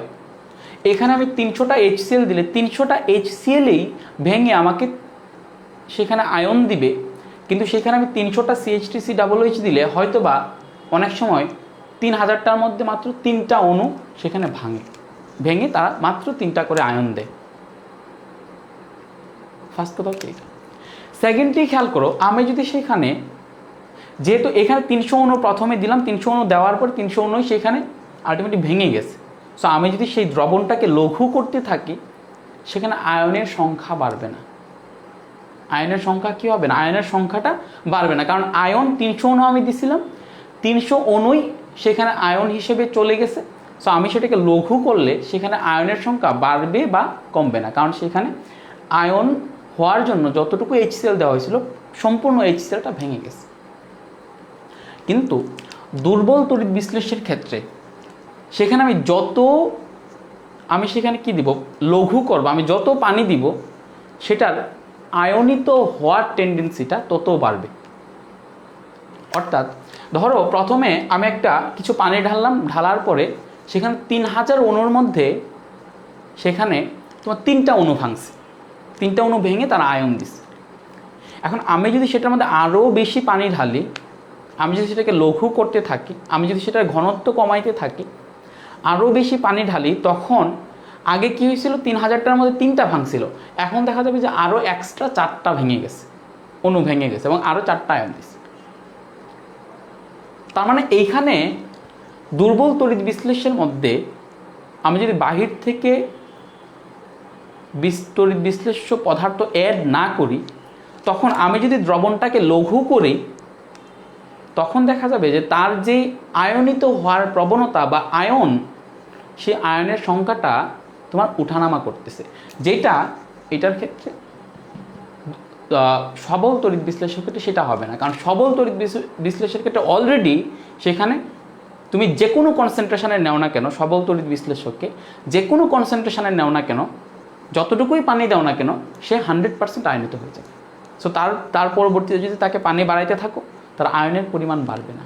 কিন্তু দুর্বল তড়িৎ বিশ্লেষণের ক্ষেত্রে তুমি যদি সেখানে পানি বাড়াইতে থাকো, আয়নের পরিমাণ বাড়তে থাকবে। ইভেন পানি যদি তুমি সারা জীবন বাড়াইতে থাকো, সারা জীবন সেই আয়নের পরিমাণ বাড়তে থাকবে। এটা হচ্ছে একটা কনসেপ্টের মধ্যে আছে। ওকে, এখন একটা জিনিস চিন্তা করো, পরিবাহিতা মানে কি? পরিবাহিতা মানে একটা আয়ন কতটুকু ইজিলি সে অ্যানোড বা ক্যাথোডের দিকে যাচ্ছে। যদি আমি একজাক্ট ডেফিনেশনের দিকে যাই, আয়নটা কতটুকু ইজিলিতে যাচ্ছে এইটা না, আয়ন কতগুলো আয়ন ইজিলি যাইতে পারতেছে সেখানে অ্যানোডে বা ক্যাথোডে, এটাই হচ্ছে পরিবাহিতা। আমি যখন বলবো একটা আয়ন ইজিলি অ্যানোড বা ক্যাথোডের দিকে যাইতে পারে, দ্যাট মিনস সেখানে বেশি সংখ্যক আয়ন অ্যানোড বা ক্যাথোডের দিকে যাইতে পারবে। দেখো, একটা কাজ যদি ইজি হয় তাহলে বেশি সংখ্যক মানুষ সেই কাজটা করতে পারবে, একটা কাজ যদি কঠিন হয় তাহলে কম সংখ্যক মানুষ সেই কাজটা করতে পারবে।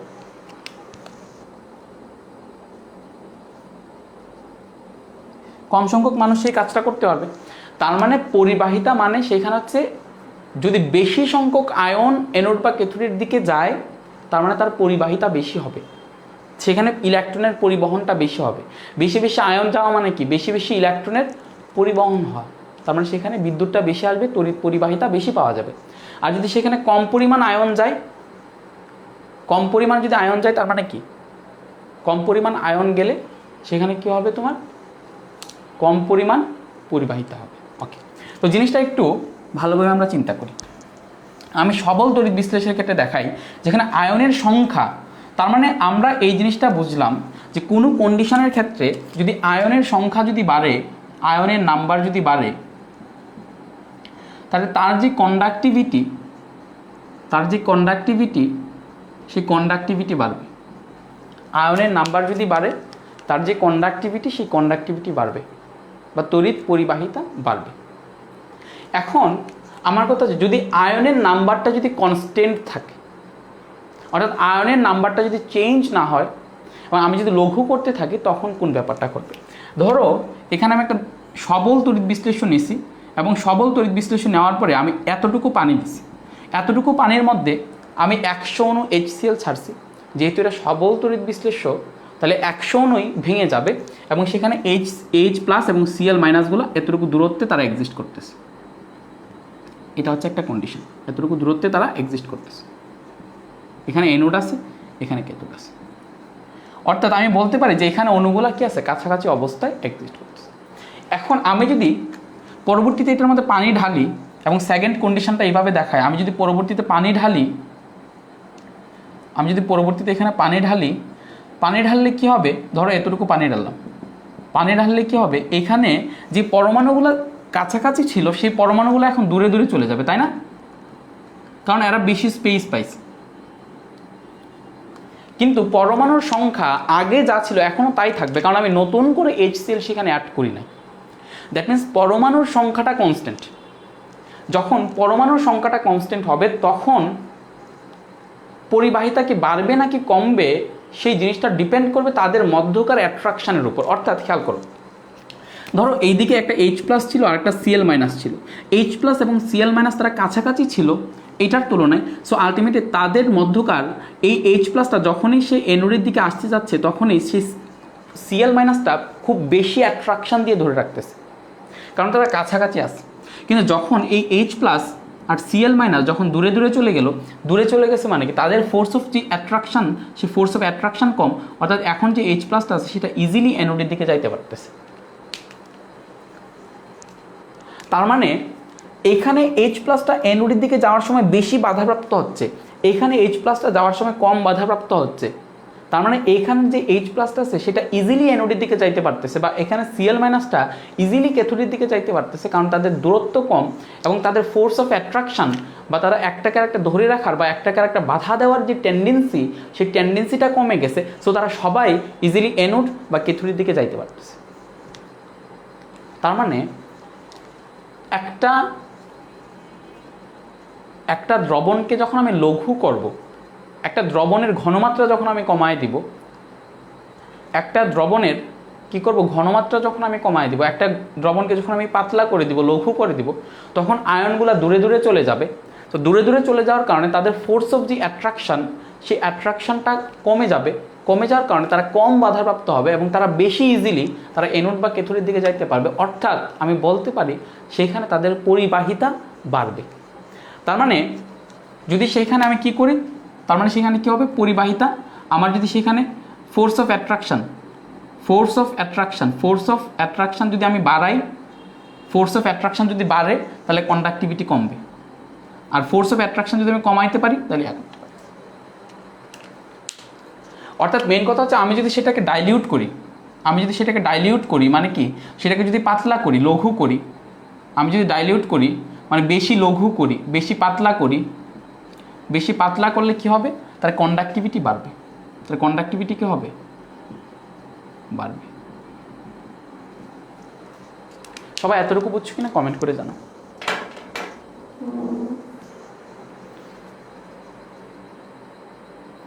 সবাই এতটুকু বুঝছো কিনা কমেন্ট করে জানাও।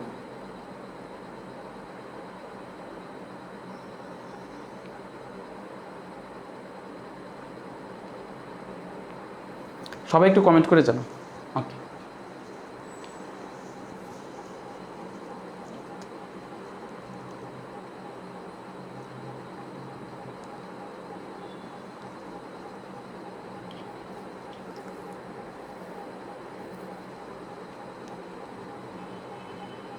আচ্ছা ওকে।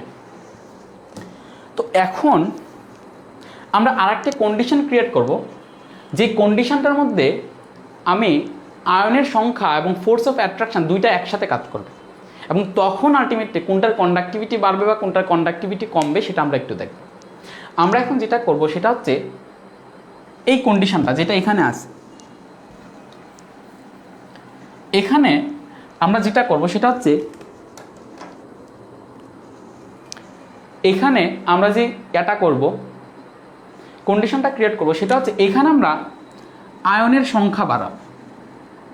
আমরা কি করব, আয়নের সংখ্যা বাড়াবো। অর্থাৎ এখানে আয়নের সংখ্যা যদি বাড়াই, এখানে আরও এরকম অনেকগুলো আয়ন থাকবে। ঠিক আছে, আমি এই নির্দিষ্ট পরিমাণে আয়নের সংখ্যা আমি বাড়াই দিছি। আমি কি করছি, আয়নের সংখ্যা সেখানে আমি বাড়াই দিছি। এখন তোমরা চিন্তা করে দেখো, তোমরা একটু আগে পড়ে আসছো যে ভাই আয়নের সংখ্যা বাড়লে কন্ডাক্টিভিটি বাড়বে। ওকে, ঠিক আছে। তাহলে ভাই আপনি যেহেতু এখানে আয়নের সংখ্যা বাড়াইছেন, তাহলে তার কন্ডাক্টিভিটি বা পরিবাহিতা নর্মালি বাড়বে। তার কন্ডাক্টিভিটি বা পরিবাহিতা নর্মালি কী হবে, বাড়বে। ওকে, আমিও তোমার সাথে একমত। কিন্তু একজন ব্রিলিয়ান্ট স্টুডেন্ট তার মাথায় এই জিনিসটা ক্যাচ করবে, আমি যখন সেখানে বেশি পরিমাণ আয়ন দিব, তখন সেই আয়নগুলোর মধ্যে দূরত্বটা, ইনিশিয়ালি আয়নগুলোর মধ্যে যতটুকু দূরত্ব ছিল, দূরত্বটা কমে যাবে। কারণ এখন খেয়াল করো, আগে ধরো আমার এতটুকু জায়গায় এখানে আয়নগুলো ছিল, একটা থেকে আরেকটা দূরত্ব একটু বেশি ছিল। এখন আমি তার মাঝখানে আরও কিছু আয়নকে ঢুকাই দিছি, মাঝখানে কিছু আয়নকে ঢুকাই দিছি। তার মানে এখন যেটা হয়েছে সেটা হচ্ছে তাদের মধ্যকার যে ডিস্টেন্স, আয়নগুলোর মধ্যকার একটা আয়নের সাথে আর একটা আয়নের যে মধ্যকার যে ডিস্টেন্স, মধ্যকার যে দূরত্ব, সেটা কমে গেছে। খেয়াল করো, এখন এখানে আরও কিছু আয়ন দিই, জিনিসটা ভালোভাবে তোমাদের মাথায় আসবে। আগে আয়নগুলোর মধ্যে যতটুকু দূরত্ব ছিল, এখন আয়নগুলোর মধ্যে ততটুকু দূরত্ব নাই, অর্থাৎ দূরত্ব কমে গেছে। মানে কি, তাদের মধ্যে আকর্ষণ বেশি হয়ে গেছে। অর্থাৎ এখন ভাইয়া তাদের মধ্যে যেহেতু আকর্ষণ বেশি হয়ে গেছে, সো আলটিমেটলি তারা একটাকে আর একটা যাইতে দিবে না, কারণ তারা কাছাকাছি আছে এবং আকর্ষণ বেশি, কাছাকাছি থাকলে আকর্ষণ বেশি হয়, তারা একটাকে আর একটা যাইতে দিবে না। অর্থাৎ আমি যদি এই দিক দিয়ে চিন্তা করি, তো তারা কি কাছাকাছি আসছে নাকি দূরে গেছে, সেই দিক দিয়ে চিন্তা করলে মনে হচ্ছে যে কন্ডাক্টিভিটি কী হবে, কমবে। তারা যেহেতু কাছাকাছি আসছে, তাদের ফোর্স অফ অ্যাট্রাকশান বেশি, একজনকে জুড়ে ধরে রাখতে পারতেছে, ইজিলি যাইতে পারতেছে না, তার মানে কন্ডাক্টিভিটি কমে যাইতেছে। তাহলে ভাই এটার আলটিমেট রেজাল্ট কী হবে, আয়নের নাম্বার, খেয়াল করো, আয়নের নাম্বার বাড়ছে। সো আয়নের নাম্বার বাড়লে, আয়নের নাম্বার যেহেতু বাড়ছে, সেখানে কন্ডাক্টিভিটি বাড়বে। আবার এই কন্ডিশনে আমরা দেখতে পারতেছি আয়নের নাম্বার বাড়ার পরে কন্ডাক্টিভিটি বাড়বে, ঠিক আছে, কিন্তু আয়নের নাম্বার বাড়ার সাথে সাথে এখানে ফোর্স অফ অ্যাট্রাকশন বাড়ছে। এইটা বলতেছে কন্ডাক্টিভিটি কমাও। অর্থাৎ এখানে একটা কন্ডাক্টিভিটি, সেই কন্ডাক্টিভিটিকে আয়ন নাম্বার বলতেছে বাড়তে, আর এখানে ফোর্স অফ অ্যাট্রাকশন বলতেছে কমতে। সো এক্স্যাক্টলি কোনটা জিতবে? এক্সপেরিমেন্টালি দেখা গেছে যে এই যে আয়নের নাম্বার বাড়ার ফলে কন্ডাক্টিভিটি যতটুকু বাড়ে, অর্থাৎ আয়নের নাম্বার কন্ডাক্টিভিটির উপর বা পরিবাহিতার উপর যতটুকু প্রভাব ফেলে, সেই ফোর্স অফ অ্যাট্রাকশন কন্ডাক্টিভিটির উপর ততটুকু প্রভাব ফেলতে পারে না। তার মানে আয়নের নাম্বার বাড়ার কারণে কন্ডাক্টিভিটি যতটুকু বাড়ে, ফোর্স অফ অ্যাট্রাকশান বাড়ার কারণে কন্ডাক্টিভিটি ঠিক ততটুকু কমতে পারে না। অর্থাৎ ধরো যদি ব্যাপারটা এরকম হতো যে আয়নের নাম্বার বাড়ার কারণে কন্ডাক্টিভিটি 10 বাড়ছে আর ফোর্স অফ অ্যাট্রাকশন বাড়ার কারণে কন্ডাক্টিভিটি 10 কমছে, তার মানে এখানে আলটিমেটলি 10 বাড়লো আবার 10 কমলো, তার মানে কন্ডাক্টিভিটির কোনো চেঞ্জ আসবে না। এক্সপেরিমেন্টালি দেখা গেছে যে আয়নের নাম্বার বাড়ার ফলে কন্ডাক্টিভিটি যতটুকু বাড়ে, ফোর্স অফ অ্যাট্রাকশনের কারণে কন্ডাক্টিভিটি কমে তার ঠিক, বাট সেটার যে কমটা সেটা এই আয়নের নাম্বারের ইফেক্ট থেকে সে কম। অর্থাৎ এই ফোর্স অফ অ্যাট্রাকশনের কারণে হয়তো বা কন্ডাক্টিভিটি কমছে 4, তাহলে আলটিমেটলি দেখা গেল যে 10 বাড়ছিল 4 কমছে, আলটিমেটলি দেখা গেছে 6, কন্ডাক্টিভিটি 6 আলটিমেটলি বাড়তেছে। অর্থাৎ তোমাকে আমি যেই জিনিসটা মাথায় ঢোকাই দিতে চাচ্ছি সেটা হচ্ছে যে যদি কখনো দেখো একটা কন্ডিশনের ক্ষেত্রে আয়নের নাম্বার আর ফোর্স অফ অ্যাট্রাকশান দুইটাই কাজ করতেছে এবং দুইটাই অপোজিটলি কাজ করতেছে, তখন আয়নের নাম্বারটাই জিতে যাবে, আয়নের সংখ্যাটাই জিতে যাবে। আয়নের সংখ্যা যদি বলে কন্ডাক্টিভিটি কমে যাও, তড়িৎ পরিবাহিতা কমে যাও, তাহলে কমে যাবে। আয়নের নাম্বার যদি বলে কন্ডাক্টিভিটি বেড়ে যাও, তড়িৎ পরিবাহিতা বেড়ে যাও, তাহলে তড়িৎ পরিবাহিতা বেড়ে যাবে। আশা করি সবাই ক্লিয়ার হয়েছে। সবাই আমাকে একটু কমেন্ট করে জানাও সবার এই জিনিসটা ক্লিয়ার হয়েছে কিনা। সবাই একটু কমেন্ট করে জানাও এতটুকু জিনিস ক্লিয়ার হয়েছে কিনা।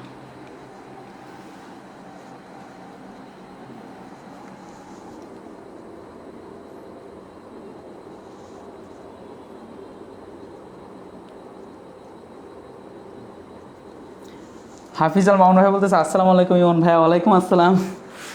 ওকে, তোমাদের ভাইয়া কিন্তু শর্ট সিলেবাসের বুটানি মনে হয় পুরাটা শেষ করাই দিচ্ছেন ফ্রিতে।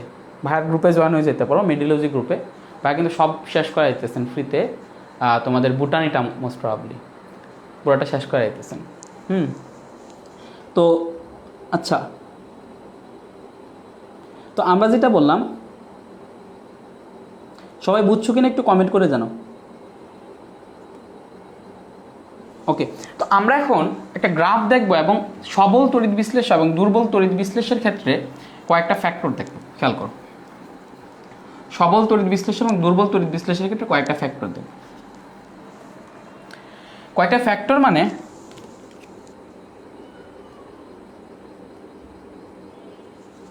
আচ্ছা, তো দেখো আমরা হচ্ছে ইনিশিয়ালি এখানে সবল তড়িৎ বিশ্লেষণ নিব একটা, এবং তারপরে আমরা দুর্বল তড়িৎ বিশ্লেষণ নিব, এবং এখানে আমরা একটা গ্রাফ দেখব যেখানে গ্রাফের মধ্যে আমরা যেটা দেখব সেটা হচ্ছে এই গ্রাফের ওয়াই এক্সিস বরাবর, এটা হচ্ছে ওয়াই এক্সিস, এটা হচ্ছে এক্স এক্সিস। গ্রাফের X axis Y axis, so গ্রাফের ওয়াই এক্সিস বরাবর যেটা থাকবে, গ্রাফের ওয়াই এক্সিস বরাবর যেটা থাকবে সেটা হচ্ছে কন্ডাক্টিভিটি। কন্ডাক্টিভিটি মানে সেটা মোলার কন্ডাক্টিভিটি হইতে পারে, অথবা মোলার পরিবাহিতা হইতে পারে, অথবা তুল্য পরিবাহিতা হইতে পারে। সো আমি ধরো যে মোলার পরিবাহিতা নিলাম অথবা তুল্য পরিবাহিতা নিলাম, এখানে ল্যামডা ই দিলাম। ল্যামডা ই ধরো এই বরাবর সে বাড়তেছে, এই বরাবর বাড়ে, ল্যামডা ই বাড়ে হচ্ছে এই বরাবর। আর ধরো আচ্ছা এই মানেই দিই আমি, ধরো এখানে হচ্ছে তোমার ধরো যে এটা হচ্ছে 0, দেন এইখানে হচ্ছে ধরো যে 200, দেন এখানে হচ্ছে ধরো যে 400, দেন এখানে হচ্ছে ধরো যে 600, দেন 800, দেন 1000, দেন ধরো যে 12, অর্থাৎ এখানে এরকম বাড়তেছে।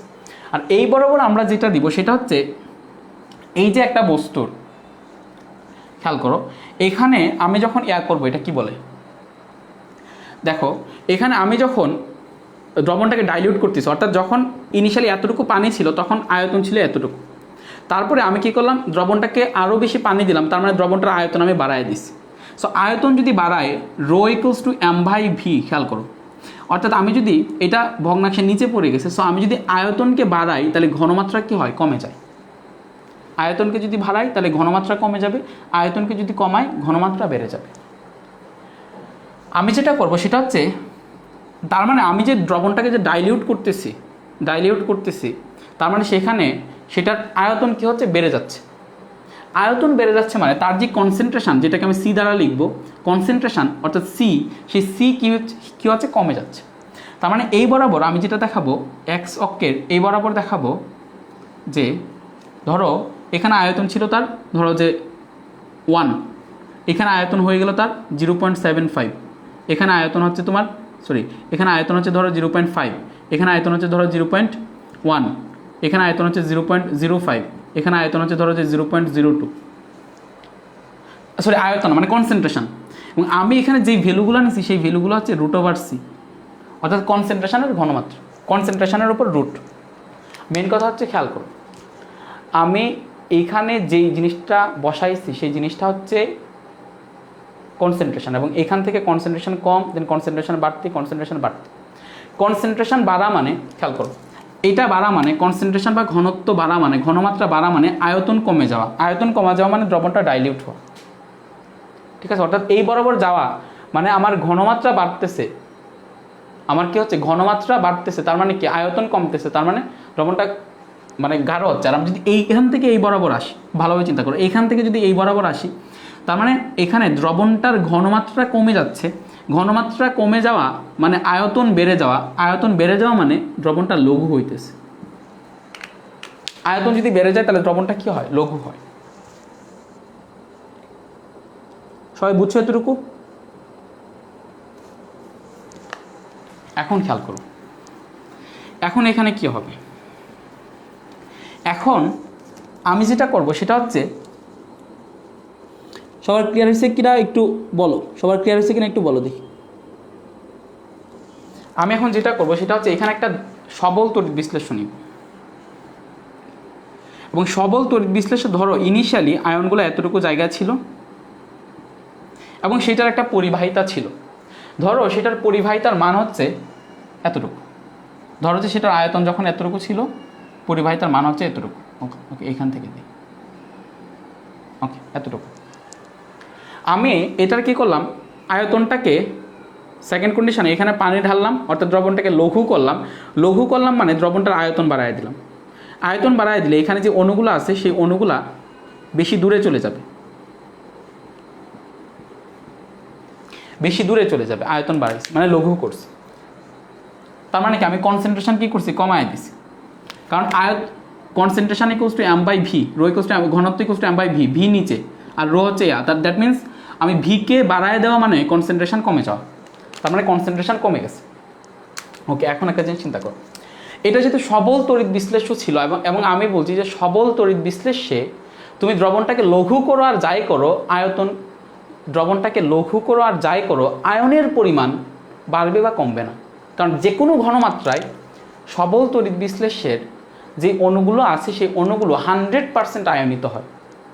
তো সেটার অণুর সংখ্যা বাড়ে নাই, কিন্তু এই আয়নগুলোর মধ্যকার দূরত্ব বেড়ে গেছে, এবং আয়নগুলোর দূরত্ব বেড়ে যাওয়া মানে আয়নগুলোর ফোর্স অফ অ্যাট্রাকশন কমে গেছে, তাদের বাধাটা কমে গেছে, এবং তারা খুব বেশি ইজিলি তারা কি করতে পারবে, অ্যানোড বা ক্যাথোডের দিকে যাইতে পারবে।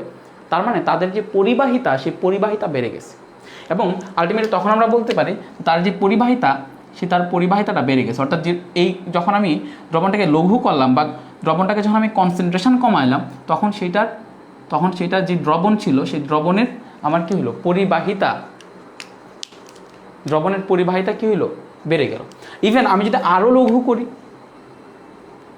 আয়নের সংখ্যা কিন্তু বাড়বে না, কিন্তু আরও লঘু করলে এই যে আয়নগুলো ছিল সেই আয়নগুলোর মধ্যবর্তী দূরত্ব আরও কমে যাবে,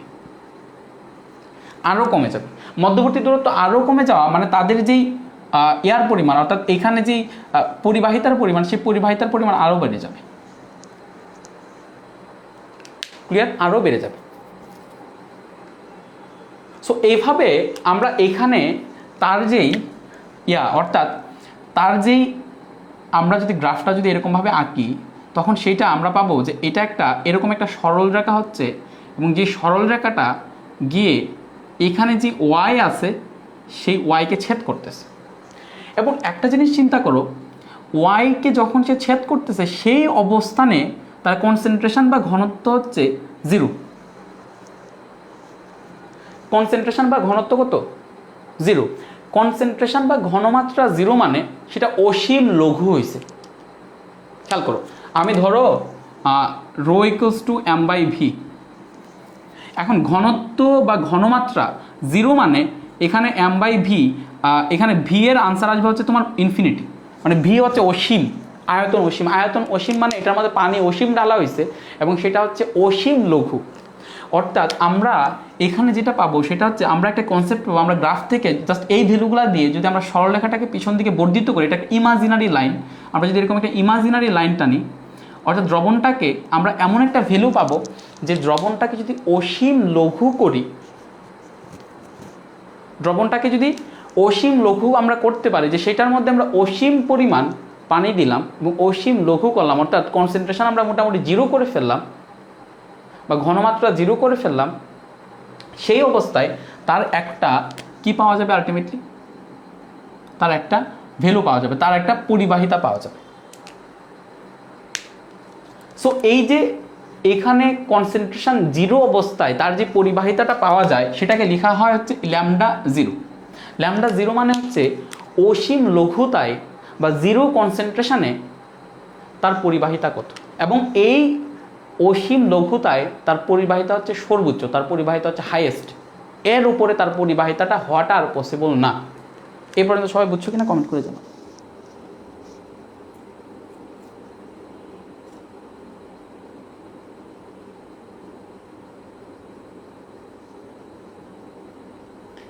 এই পর্যন্ত সবাই বুঝছো কিনা কমেন্ট করে জানাও।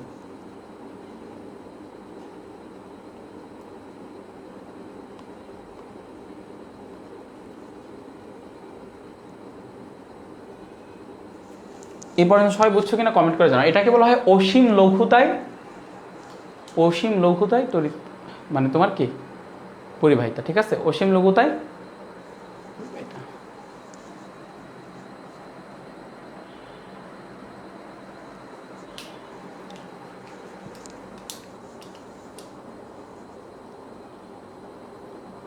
আচ্ছা, তাহলে সবাই বুঝতে পারছো, ওকে। এখন আমরা যেটা দেখবো সেটা হচ্ছে, এটা হচ্ছে সবল তড়িৎ বিশ্লেষণের ক্ষেত্রে, অর্থাৎ ধরো HCl এর ক্ষেত্রে যে গ্রাফটা। এখন আমরা যেটা দেখবো সেটা হচ্ছে দুর্বল তড়িৎ বিশ্লেষণের ক্ষেত্রে আমরা দেখবো যে কাহিনীটা কি ঘটে। দুর্বল তড়িৎ বিশ্লেষণের ক্ষেত্রে আমরা দেখবো যে কাহিনীটা কি ঘটে। আমরা যখন দুর্বল তড়িৎ বিশ্লেষণের ক্ষেত্রে যাব, ধরো এখানে আমি দিলাম হচ্ছে CH3COOH, এবং আমি আগেই বলে রাখছি যে CH3COOH যেটা ভাঙে সেটা খুব কম পরিমাণ সেটা ডিসোসিয়েশন ঘটে বা খুব কম পরিমাণ ভাঙে। ইভেন ধরো যে এই এতটুকু জায়গায় আমি এখানে ধরো 1 2 দেন 3 দেন 4 দেন 5 দেন 6, ধরো যে এখানে আমি 100 গ্রাম, ধরো যে 100 গ্রাম CH3COOH দিছি, তখন দেখা যাবে যে সেখানে যে আয়নের সংখ্যা, সে আয়নের সংখ্যা হয়তো বা 5টা বা 6টা হবে, ওকে। কারণ আমরা আগেই বলছি যে CH3COOH যেহেতু দুর্বল তড়িৎ বিশ্লেষ্য, দুর্বল তড়িৎ বিশ্লেষ্য 100% আয়নিত হয় না, এটার আয়নিত হয় 1 to 10%। মানে আমি যদি 100টা অণু দেই তখন সেখানে হয়তো বা একটা অণু আয়নে পরিণত হবে। তার মানে দেখো এখানে আমি 100টা অণু CH3COOH দিছি, পুরোটা পাত্রের মধ্যে জমা আছে বা দ্রবণের সাথে মিশে গেছে, বাট সেটা থেকে আয়ন হিসেবে আসছে মাত্র 1টা বা 2টা। এবং আমি এটাও বলছিলাম, ধরো এইটার জন্য তার একটা পরিবাহিতার ভ্যালু আছে, এই কনসেন্ট্রেশনের জন্য তার একটা পরিবাহিতার ভ্যালু আছে, যেটাকে আমি দিলাম হচ্ছে এরকমভাবে, এবং পরিবাহিতাটা অবশ্যই দুর্বল সবল তড়িৎ বিশ্লেষ্য থেকে কম হবে, ধরো পরিবাহিতাটা হচ্ছে এরকম। এবং আমরা যেটা করব সেটা হচ্ছে এখানে আমি এখন পানির পরিমাণ বাড়াবো, অর্থাৎ এটাকে লঘু করবো, পানির পরিমাণ বাড়াবো। পানির পরিমাণ বাড়ানো মানে আয়তন বাড়ানো, ρ = m/v, আয়তন বাড়ানো মানে ঘনমাত্রা কমানো, তার মানে আমি এই বরাবর আসতেছি, আমি লঘু করতেছি। তো লঘু যদি করে আরও যদি পানি দেই, আমি আগেই বলছি দুর্বল তড়িৎ বিশ্লেষণের ক্ষেত্রে দ্রবণটাকে তুমি যত লঘু করবা আয়নের সংখ্যা তত বৃদ্ধি পাবে। তার মানে আগে হয়তো বা 2টা আয়ন ছিল, এখন এখান থেকে আরও 2টা আয়ন ভাঙবে, সো আরও 2টা আয়ন ভাঙবে, অর্থাৎ আয়নের সংখ্যা বেড়ে যাবে। আমি বলছিলাম, আগে বলছিলাম, যদি কোনো কন্ডিশনের ক্ষেত্রে দেখো আয়নের সংখ্যা বেড়ে গেছে, আয়নের সংখ্যার পরিবর্তন হয়েছে, তাইলে ফোর্স অফ অ্যাট্রাকশনের দিকে চিন্তাই করা যাবে না, তার কন্ডাক্টিভিটি ডিপেন্ড করবে আয়নের নাম্বারের উপর। আয়নের সংখ্যা আগে ছিল 2টা, এখন আয়নের সংখ্যা হচ্ছে 4টা। আমার দেখার বিষয় না তাদের দূরত্ব কমছে নাকি বাড়ছে। আয়নের সংখ্যা আগে ছিল 2টা, এখন হচ্ছে কয়টা, 4টা। তার মানে তার পরিবাহিতা বাড়বে, এবং তার পরিবাহিতা আলটিমেটলি বাড়ে দেবে এরকমভাবে। এবং আমি দ্রবণটাকে আরও লঘু করলাম, আরও লঘু করলে সেখানে হয়তো বা আরও 2টা পরমাণু এখানে আসবে, আরও লঘু করলাম, আরও আসলো, দ্যাট মিনস সেখানে সেটার পরিবাহিতা আরেকটু বাড়লো, সেটার পরিবাহিতা আরেকটু বাড়লো। আমি আরও লঘু করলাম, আরও কিছু আয়নের সংখ্যা বাড়লো, আয়নের সংখ্যা বাড়া মানে সেটার পরিবাহিতা বাড়া, সেটার পরিবাহিতা বাড়লো। এখন একটা টাইমে যেটা হয় সেটা হচ্ছে আমি লঘু করতে করতে দুর্বল তড়িৎ বিশ্লেষণের ক্ষেত্রে দেখা যাবে যে দেখো এখানে প্রতিবারই 2টা করে আয়ন বাড়তেছিল, হঠাৎ করে খুব বেশি আয়ন বেড়ে যায়। অর্থাৎ তুমি ধরো যে প্রথমবার পানি ঢালছো, সেখানে 2টা আয়ন বাড়ছে, দ্বিতীয়বার পানি ঢালছো 2টা আয়ন বাড়ছে, তৃতীয়বার পানি ঢালছো 3টা আয়ন বাড়ছে, মানে 2টা আয়ন বাড়ছে, সেম এরকম 2টা করে বাড়তেছে। চতুর্থবার পানি ঢালার পরে তুমি দেখলা যে সেখানে হুট করে 100টা আয়ন বেড়ে গেছে, হুট করে কি 100টা আয়ন বেড়ে গেছে। দ্যাট মিনস হুট করে হঠাৎ করে আয়নের যে সংখ্যা, সে আয়নের সংখ্যা বেড়ে গেল। হঠাৎ করে আয়নের সংখ্যা যদি অনেক বেশি বেড়ে যায়, তার মানে তার যে তড়িৎ পরিবাহিতা ছিল সেই তড়িৎ পরিবাহিতাও অনেক বেশি বেড়ে যাবে। অর্থাৎ আলটিমেটলি তড়িৎ পরিবাহিতা চলে আসবে ধরো এখানে, তড়িৎ পরিবাহিতা হঠাৎ করে খুব বেশি বেড়ে গেছে, বা তড়িৎ পরিবাহিতা এই বরাবর তো তড়িৎ পরিবাহিতা, তো তড়িৎ পরিবাহিতা চলে আসে ধরো এতটুকুতে, ধরো যে এতটুকুতে। দেখো এইখানে একটু একটু করে বাড়তেছিল, এখন দেখো হুট করে বেশি বেড়ে গেছে। অর্থাৎ এটা কেন ঘটে, আমি যখন সেখানে লঘু করতে থাকলাম তখন হুট করে হঠাৎ করে আয়নের সংখ্যা খুব বেশি বেড়ে গেছে। তারপরে যেটা হয়, এই ঘটনার পরে যেটা হয়, তুমি যদি তারপরে আর লঘু করতে থাকো তাহলে আয়নের সংখ্যা খুব স্লোলি বাড়ে। অর্থাৎ ধরো প্রথমে যখন তুমি লঘু করতেছিলা প্রতিবার 2টা করে আয়ন বাড়তেছিল, এমন একটা কন্ডিশন আসলো যখন আয়ন হঠাৎ করে 100 বেড়ে গেল। তার পরবর্তী কন্ডিশনে আয়ন যেটা হইলো, আয়ন খুব স্লোলি বাড়লো। অর্থাৎ প্রতিবার এখন লঘু করো, 3-4 বার লঘু করার পরে একটা আয়ন বাড়ে, আবার 3-4 বার লঘু করার পরে একটা আয়ন বাড়ে। অর্থাৎ এখনও তোমার এই যে মানে তোমার যে পরিবাহিতা, সেই পরিবাহিতাটা একটু একটু করে বাড়তেছে, পরিবাহিতাটা একটু একটু করে বাড়তেছে, এরকম একটু একটু করে বাড়ে, এরকম একটু একটু করে বাড়ে, এরকম একটু একটু করে বাড়ে। ইভেন আলটিমেটলি যেটা ঘটে সেটা হচ্ছে এইখানে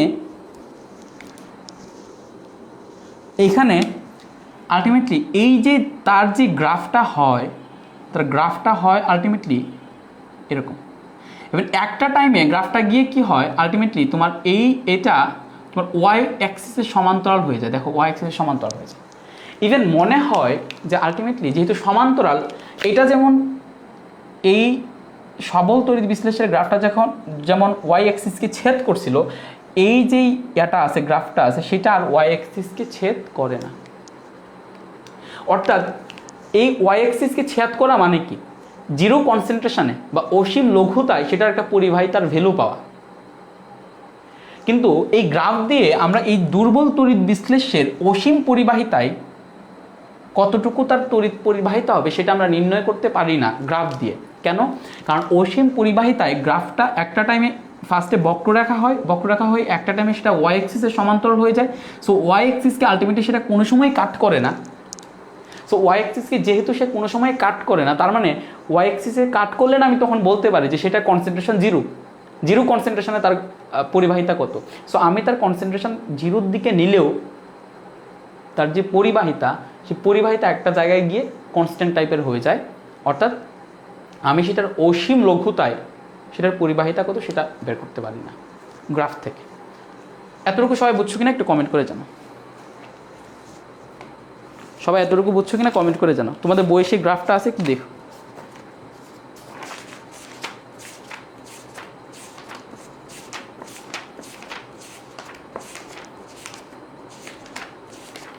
সবাই এতটুকু বুঝছো কিনা কমেন্ট করে জানাও, কুইক, সবাই তাড়াতাড়ি জানাও।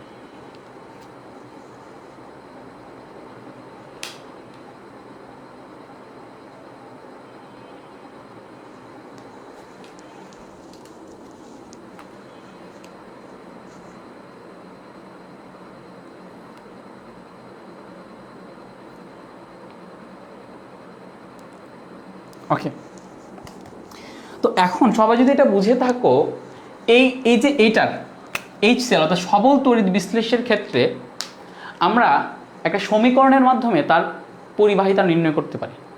কারণ এটা একটা সরল রেখা এবং আমরা সরল রেখার সমীকরণ জানি। সরল রেখার সমীকরণ হচ্ছে y = mx + c, y equals to mx plus c। ধরো তোমাকে এখানে আমি কি করলাম, এখানে আমি একটা সরলরেখার সমীকরণ দিলাম। সরলরেখার সমীকরণ আমরা কি জানি, এটা সফল তড়িৎ বিশ্লেষণের ক্ষেত্রে y equals to mx plus c। y কি, y হচ্ছে এই বরাবর যে ভ্যালুটা পাওয়া যায়, এই বরাবর কি পাওয়া যায়, যে কোনো কনসেন্ট্রেশনে তড়িৎ পরিবাহিতা, যে কোনো কনসেন্ট্রেশনে তড়িৎ পরিবাহিতা ইকুয়ালস টু mx, m ধরো এখানে b, ঠিক আছে। আর এখানে তোমার x কি হবে, x বরাবর কি আছে, x বরাবর কি আছে, দেখো x বরাবর কি আছে, আমরা কনসেন্ট্রেশনের রুট ওভার নিছি, কনসেন্ট্রেশনের কি নিছি, রুট ওভার নিছি। তো এখানে আমরা দিব কনসেন্ট্রেশনের রুট ওভার। এখন হচ্ছে plus C, plus C, okay. C exactly কি, সি এর ভ্যালুটা কিভাবে বের করবা দেখো, এখানে আচ্ছা এই সি দেখে তোমাদের ভেজাল লাগতে পারে, এখানে একটা ধ্রুবক দিই y equals to mx plus, ধরো যে এখানে ডি এক্স্যাক্টলি কি, ডি হচ্ছে সেখানে আমি যদি x এর ভ্যালু 0 বানাই দিই, খেয়াল করো x এর ভ্যালু যদি 0 বানাই দিই তাহলে m into 0 plus D, that means y equals two D. তার মানে x এর ভ্যালু যখন 0 হবে, x এর ভ্যালু যখন 0 হবে তখন y এর যেই ভ্যালু সেটাই ডি। অর্থাৎ দেখো x এর ভ্যালু এই সরলরেখার সমীকরণটাতে, এই সরলরেখাটাতে x এর ভ্যালু কোন জায়গায় 0, এই জায়গাটাতে 0, x এর ভ্যালু এই জায়গাটাতে 0। সো এই জায়গাটাতে আমার এই যে তড়িৎ পরিবাহিতা, সেই পরিবাহিতাটার মান কত ছিল, অর্থাৎ y এর ভ্যালু কত ছিল, অসীম লঘুতায় তড়িৎ পরিবাহিতা ল্যামডা 0, এটাকে আমরা কি বলতেছিলাম, ল্যামডা 0। তার মানে 0 কনসেন্ট্রেশনে বা অসীম লঘুতায় তড়িৎ পরিবাহিতা এতটুকু। দ্যাট মিনস এখানে যে ডি, অর্থাৎ এই mx প্লাস যে ডিটা আসতেছে, সেই ডিটা হচ্ছে তোমার এই ল্যামডা 0। এবং এইখানে দেখো এখানে কি প্লাস হবে নাকি মাইনাস হবে সেটা ডিপেন্ড করবে এই সরলরেখার ঢালটা কীরকম, ঢালটা কি পজিটিভ নাকি নেগেটিভ। সরলরেখাটা যদি নিচ দিকে নামছে সো ঢাল নেগেটিভ হবে, সো আলটিমেটলি আমরা পাবো হচ্ছে ঠিক এরকম। এই সূত্রটা তোমাদের বইয়ে লেখা আছে, ঠিক আছে, এই সূত্রটাই তোমাদের বইয়ে লেখা আছে, ঢালটা এরকম, ক্লিয়ার। সো এই সূত্রটাই তোমাদের বইয়ে লেখা আছে।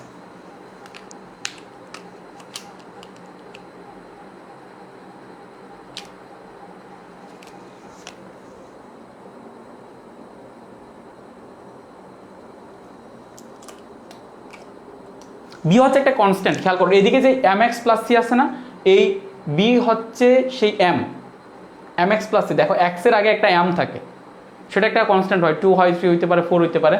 সো এটা আলটিমেটলি জাস্ট এই সমীকরণটা আসে, y equals to mx plus C আসে।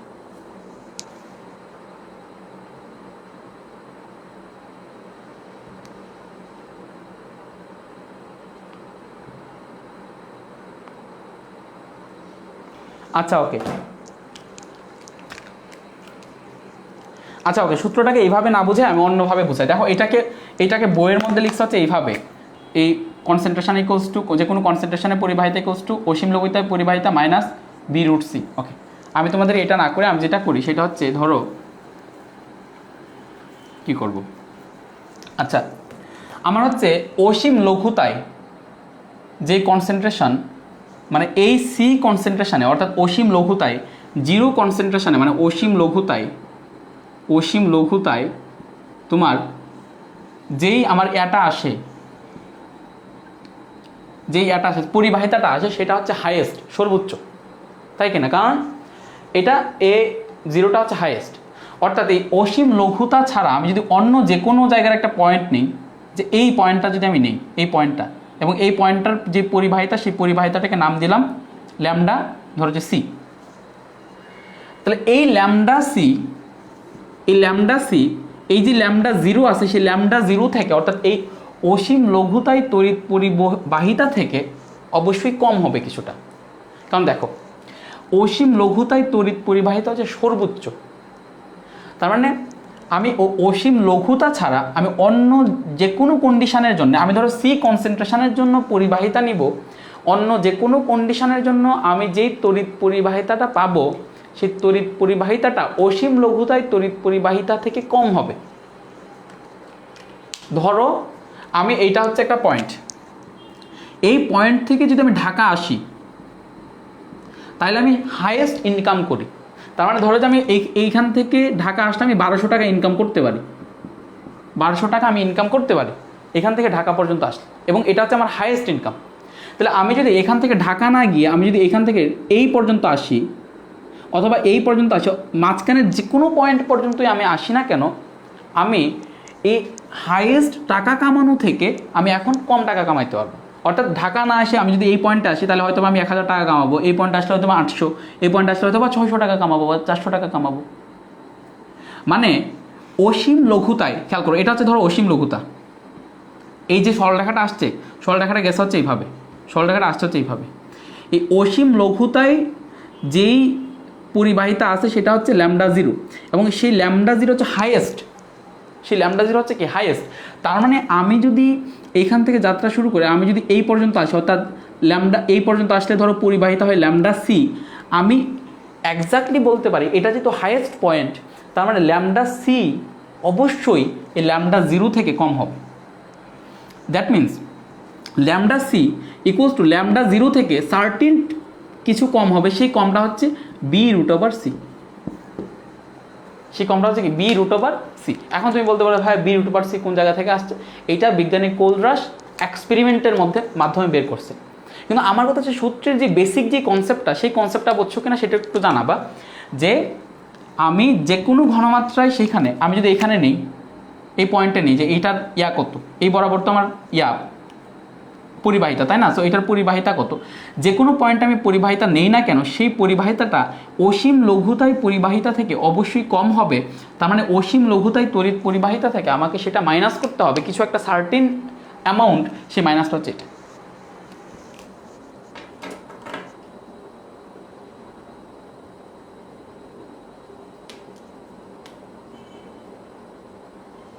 আচ্ছা এখন সবাই বুঝছো কিনা আমি y=mx+c তে যাবো না, আমি এটাতে যাব না, আমি আসবো হচ্ছে এটাতে। এখন সবাই বুঝছো কিনা একটু কথা নাও দেখি, এই কনসেপ্ট দিয়ে বুঝছো কিনা?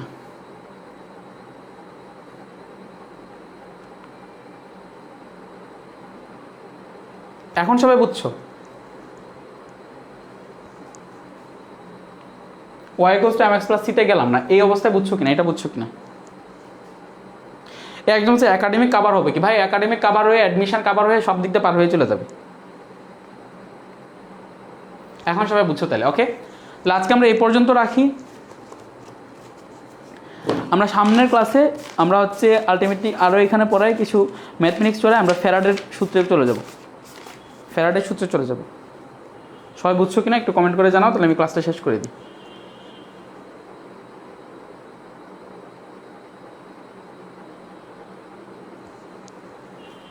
হ্যাঁ তুমি যেটা বলতেছো এটা ঘনমাত্রা, এটা ঘনমাত্রা না, বি দিয়ে ঘনমাত্রার রুট ওভারটাকে গুণ দেওয়ার পরে এটা একটা পরিবাহিতার ভ্যালু হয়ে যায়, এটা একটা পরিবাহিতার ভ্যালু। ধরো এইটার এক্সাক্ট এটাকে, এটার এক্সাক্ট এক্সপ্লেনেশনটাকে, এক্সপ্লেনেশনটা হচ্ছে ভাইয়া দেখেন আমার, ধরো এটা হচ্ছে গ্রাফ, এই বরাবর রেখাটা উঠছে, এখন এইটা হচ্ছে তোমার হাইয়েস্ট, এই হাইয়েস্টটা হচ্ছে ধরো যে তোমার হাইয়েস্ট পরিবাহিতাটা হচ্ছে তোমার ধরো যে λ0। এখন আমি ধরো যে এই পয়েন্টে পরিবাহিতা বের করতে যাচ্ছি, এই পয়েন্টে ধরো যে পরিবাহিতা হচ্ছে তোমার, এই পয়েন্টে যে পরিবাহিতা, সেই পরিবাহিতার ভ্যালুটা হচ্ছে ধরো যে তোমার λc, পরিবাহিতার ভ্যালুটা হচ্ছে ধরো যে λc। বাট এইটা খেয়াল করো, আমি যদি বলি যে এই λc টা এক্স্যাক্টলি এই λ0 থেকে b√c কম। b√c কোনটা? b√c হচ্ছে এইটা, এই যে b√c হচ্ছে এতটুকু জায়গা। তো এই যে λc-টা খেয়াল করো, এই যে এতটুকু λc, এই জায়গাটা থেকে λ0 থেকে এতটুকু কম, এই এতটুকুর পরিমাণ হচ্ছে b√c।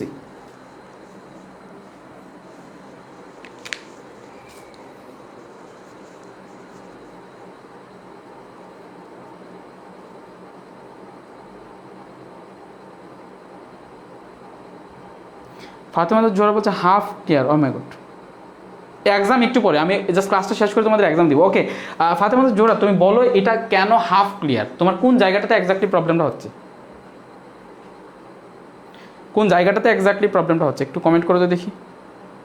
পরীক্ষা গুগল ফর্মে হবে, আমি ফর্মে লিঙ্ক দিয়ে দিচ্ছি, বাট সবাই একটু আমাকে জানাও যে এইখানে বাট হাফ ক্লিয়ার কেন?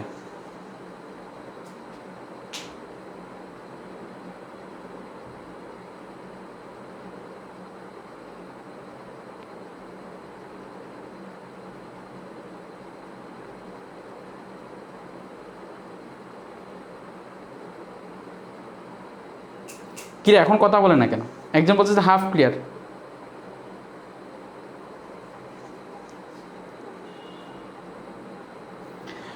ভাইয়া B√C এটা হচ্ছে একটা পরীক্ষালব্ধ একটা প্যারামিটার, আর B√C হচ্ছে এতটুকু জায়গা।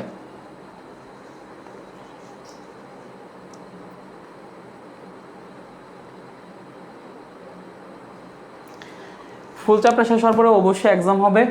সবাই ভালো থাকো। এ পর্যন্ত ক্লাস শেষ।